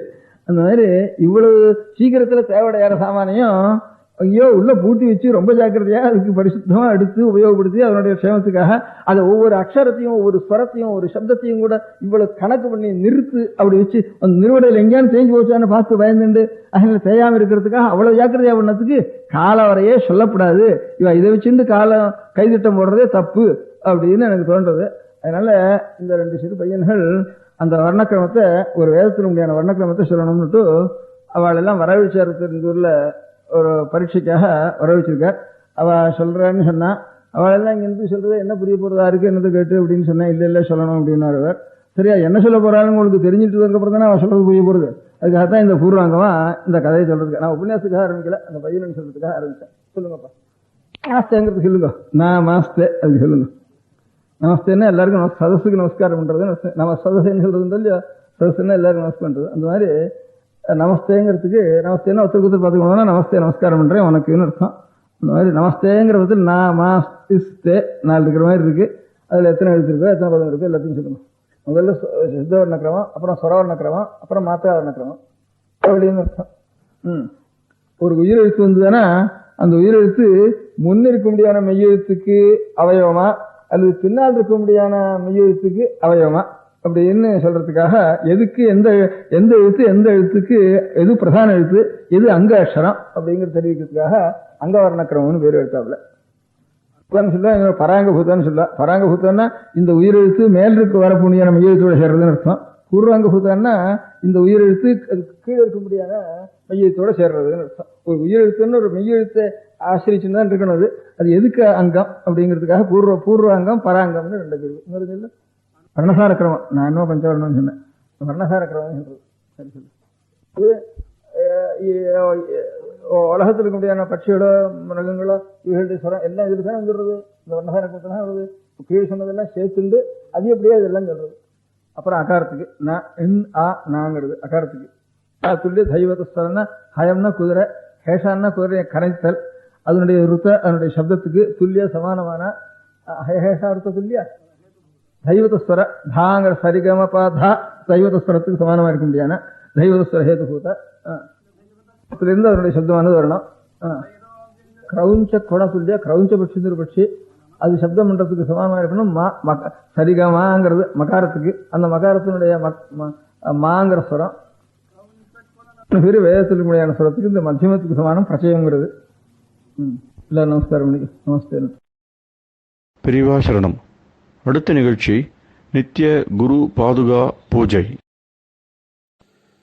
சுக்லாம் பரதரம் விஷ்ணும் சசிவர்ணம் சதுர்புஜம் பிரசன்னவதனம் தியாயேத் சர்வவிக்னோபசாந்தயே. மமோபாத்த சமஸ்த துரிதக்ஷயத்வார ஸ்ரீ பரமேஸ்வர பிரீத்யர்த்தம் குரு பிரசாத சித்தியர்த்தம் குரு பிரீத்யர்த்தம் குரு பாதபூஜாம் அத்ய கரிஷ்யே. குரு பிரம்மா குருர்விஷ்ணுர் குருர்தேவோ மகேஸ்வரः குரு சாட்சாத் பரபிரம்ம தஸ்மை ஸ்ரீ குரவே நமः. அபார கருணா சிந்தும் ஞானதம் சாந்தரூபிணம் ஸ்ரீச்சந்திரசேகர குரும் பிரணமாமி முதான்வகம். சதாசிவசமாரம்பாம் சங்கராச்சார்ய மத்யமாம் அஸ்மதாச்சாரியபர்யந்தாம் வந்தே குரு பரம்பராம். எல்லோரும் குருவை பெரிவாளை தியானம் பண்ணிண்டு அர்ச்சனை பண்ணுவோம். அஷ்டோத்திரம். பெரியவா அஷ்டோத்திரம் பல அஷ்டோத்திரங்கள் இருக்கு. அதுல எளிமையா சுலபமா எது இருக்கோ அதை நான் இப்ப சொல்றேன். எல்லோரும் இதை கேட்டுண்டே திருப்பி சொல்ல முடிஞ்சுபா சொல்லி சொல்லி பெரிவாளுக்கு பாதத்துல ஒவ்வொரு புஷ்பத்தை அர்ச்சனை பண்ணலாம்.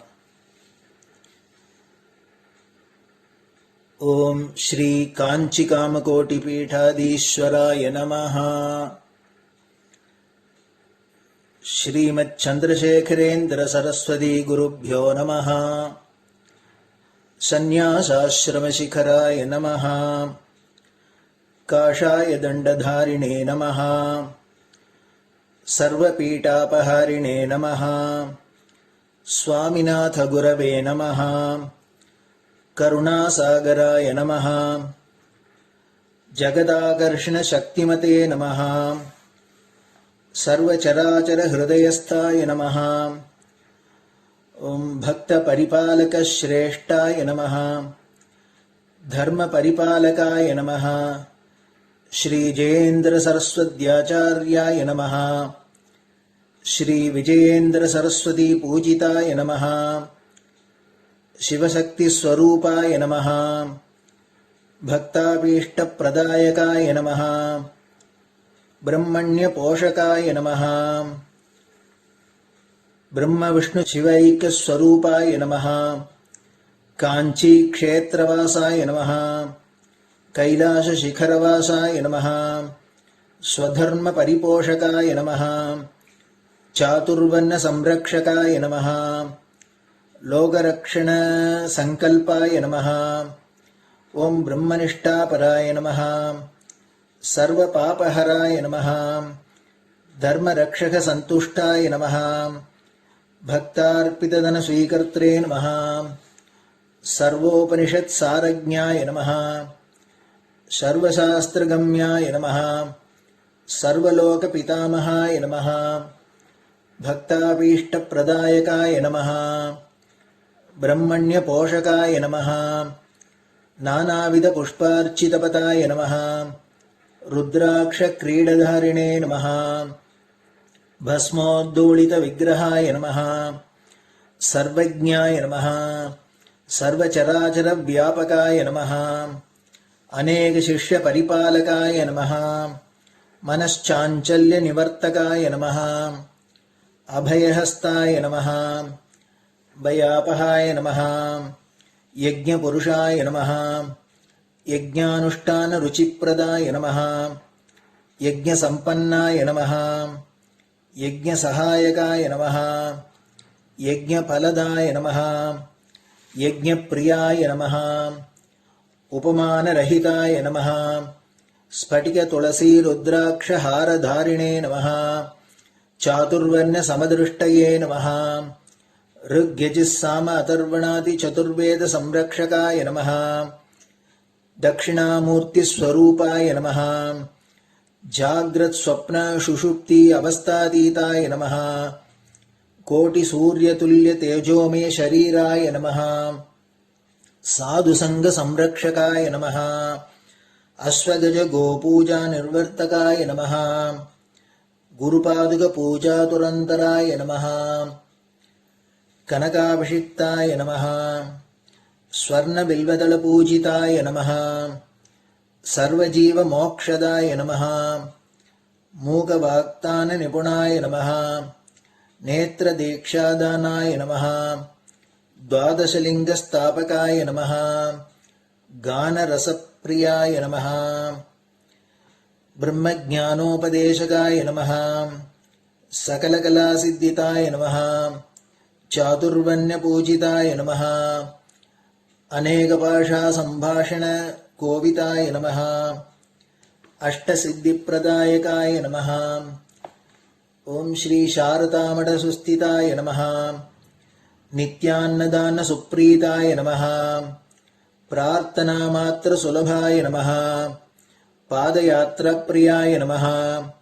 नानाविधमतपण्डिताय नमः श्रुतिस्मृतिपुराणज्ञाय नमः देवयक्षकिन्नरकिम्पुरुषपूज्याय नमः श्रवणानन्दकरकीर्तये नमः दर्शनानन्दाय नमः अद्वैतानन्दभरिताय नमः अव्याजकरुणामूर्तये नमः शैव वैष्णवादिमान्याय नमः श्रीशङ्कराचार्याय नमः दण्डकमण्डलोहस्ताय नमः वीणामृदङ्गसकलवाद्यनाथस्वरूपाय नमः रामकथारसिकाय नमः वेदवेदाङ्ग आगमादिसकलकलासतस्प्रवर्तकाय नमः हृदयगुहाशयाय नमः शतरुद्रीयवर्णितस्वरूपाय नमः केदारेश्वरनाथाय नमः अविद्यानाशकाय नमः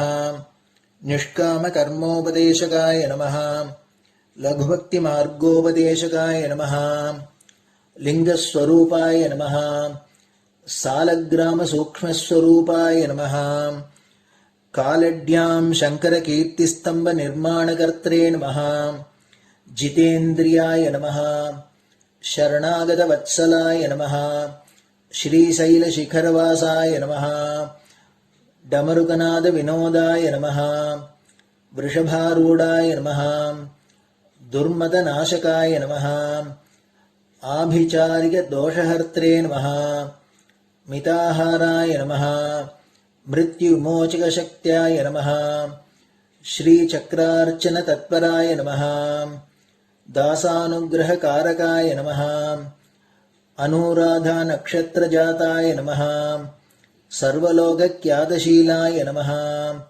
वेङ्कटेश्वरचरणपद्मषट्पदाय नमः श्री महात्रिपुरसुन्दरी समेत श्रीचन्द्रमौलीश्वर पूजाप्रियाय नमः श्रीमच्चन्द्रशेखरेन्द्र सरस्वती सद्गुरु परब्रह्मणे नमः गुरुभ्यो नमः परमगुरुभ्यो नमः परमेष्टिगुरुभ्यो नमः परात्परगुरुभ्यो नमः गुरुपरम्पराभ्यां नमः गुरुपादुकाभ्यां नमो नमः. அடுத்தது ஊதுபத்தி இருந்தா அதை காமிச்சு தூபம், நெய் தீபம் இருந்தா காமிச்சு அதை நெய் தீபம் தீபம் காமிச்சுட்டு நைவேத்தியம் வெத்தலைப்பாக்கு பழம் இதுலேருந்து ஆரம்பிச்சு அவளுக்கு எது சௌரியமோ அதுபடி நைவேத்தியம் பண்ணலாம். அதுக்கு அடுத்தது கற்பூர ஹாரத்தி பண்ணி எல்லோரும் பிரதட்சிண நமஸ்காரம் பண்ணி பெரியவாள்கிட்ட பிரார்த்தனை பண்ணிண்டு எல்லோரும் க்ஷேமமா இருக்கணும், லோகம் பரம மங்களமா சௌக்கியமா இருக்கணும், எல்லோரும் வியாதி வெக்க இல்லாத ஆயுராரோக்கிய ஐஸ்வர்யத்தோட சாந்தம் அமைதியோட ஞான வைராக்கியத்தோட எல்லோரும் நல்லவர்களாயிருந்து நன்மையை அடையணும்னு பிரார்த்தனை பண்ணி இந்த பூஜையை தினம் செய்யலாம். குரு பிரம்மா குருர் விஷ்ணுர் குருர் தேவோ மகேஸ்வரः குரு சாட்சாத் பரபிரம்ம தஸ்மை ஸ்ரீ குரவே நமः. அபார கருணா சிந்தும் ஞானதம் சாந்தரூபிணம் ஸ்ரீச்சந்திரசேகர குரும் பிரணமாமி முதான்வகம். சதாசிவசமாரம்பாம் சங்கராச்சார்யமத்யமாம் அஸ்மதாச்சார்யபர்யந்தாம் வந்தே குருபரம்பராம். குரு பாதபூஜை நிறைவடைஞ்சது. பெரியவா சரணம். திருச்சிற்றம்பலம். நிலை பெறுமாறு எண்ணுதியேல் நெஞ்சே நீவா, நித்தலும் எம்பிரானுடைய கோயில் புக்கு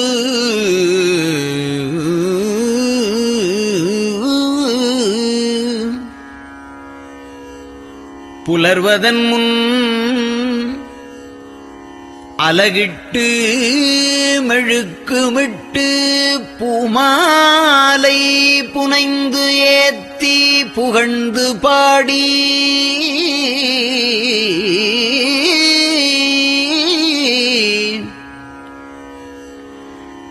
தலையாரக் கும்பிட்டு கூத்தும் ஆடி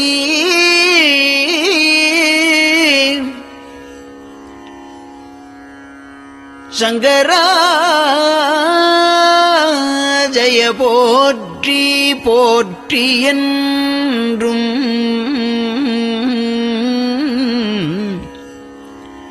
அலைபுனல் சேர் செஞ்சடையம் ஆதி என்றும் ஆரூரா என்றென்றே அலரானில்லே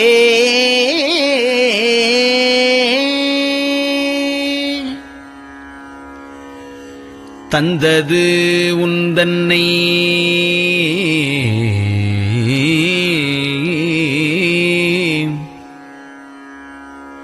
கொண்டது எந்தன்னை சங்கரா ஆர்கோலோ சதுரர் அந்தம் ஒன்றில்லா ஆனந்தம் பெற்றேன் யாது நீ பெற்றது ஒன்று என்பால் சிந்தையே கோயில் கொண்டயம் பெருமான் திருப்பெரும் துறையுரை சிவனே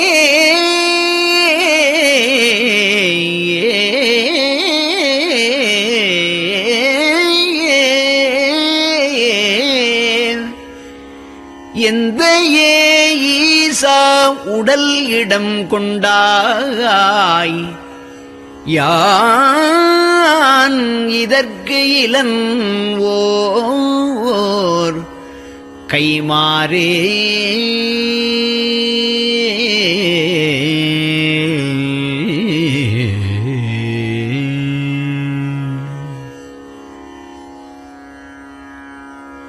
அன்னநடையார் அமுதமொழியார் அவர்கள் பயில் தில்லை தென்னன் தமிழும் இசையும் கலந்த சிற்றம்பலம் தன்னுள்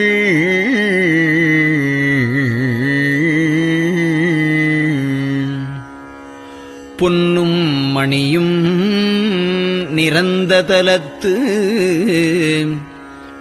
புலித்தோல் பியர்க்கிட்டு மின்னின் இடையாள் உமையாள்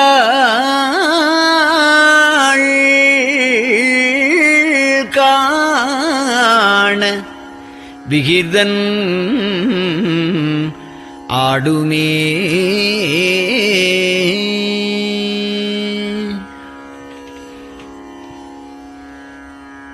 நெட்டையிலா உடல் நீத்து என்னை ஆண்ட நிகரிலா வண்ணங்களும்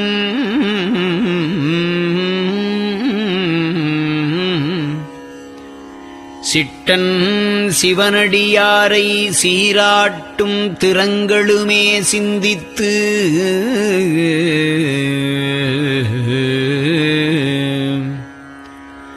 அட்டமூர்த்திக்கு என் அகம் நெகவூரும் அமிழ்தனுக்கு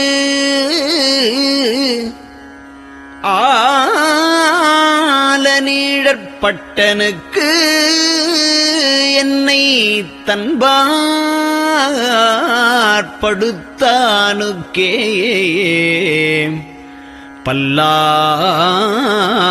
பல்லாண்டு குருதுமே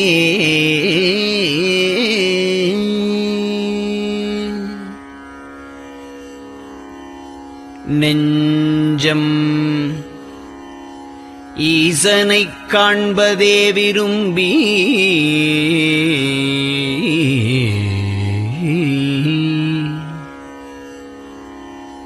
நிரந்தரம் திருவாக்கினில் நிகழ்வது அஞ்செழுத்துமே ஆக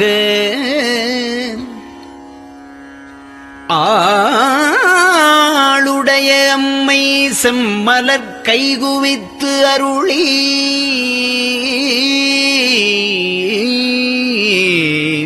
தஞ்சமாகி அரும் தவம் புரிய தரிப்பரே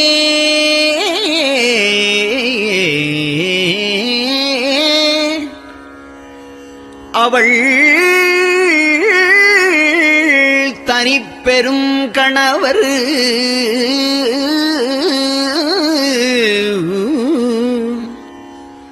வஞ்சம் நீக்கிய மாவின் மூலத்து வந்து தோன்றினார் மலைமகள் காண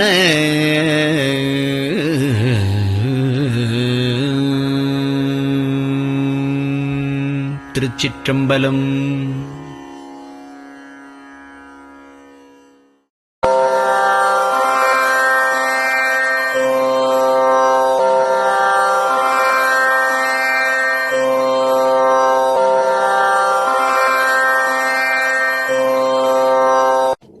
பெரியவா சரணம். பெரியவா வானொலியின் காலை நிகழ்ச்சிகள் இத்துடன் நிறைவடைகின்றன. எமது அடுத்த ஒளிபரப்பு இன்று மாலை இந்திய நேரப்படி 6 மணிக்கு துவங்கும். பெரியவா சரணம்.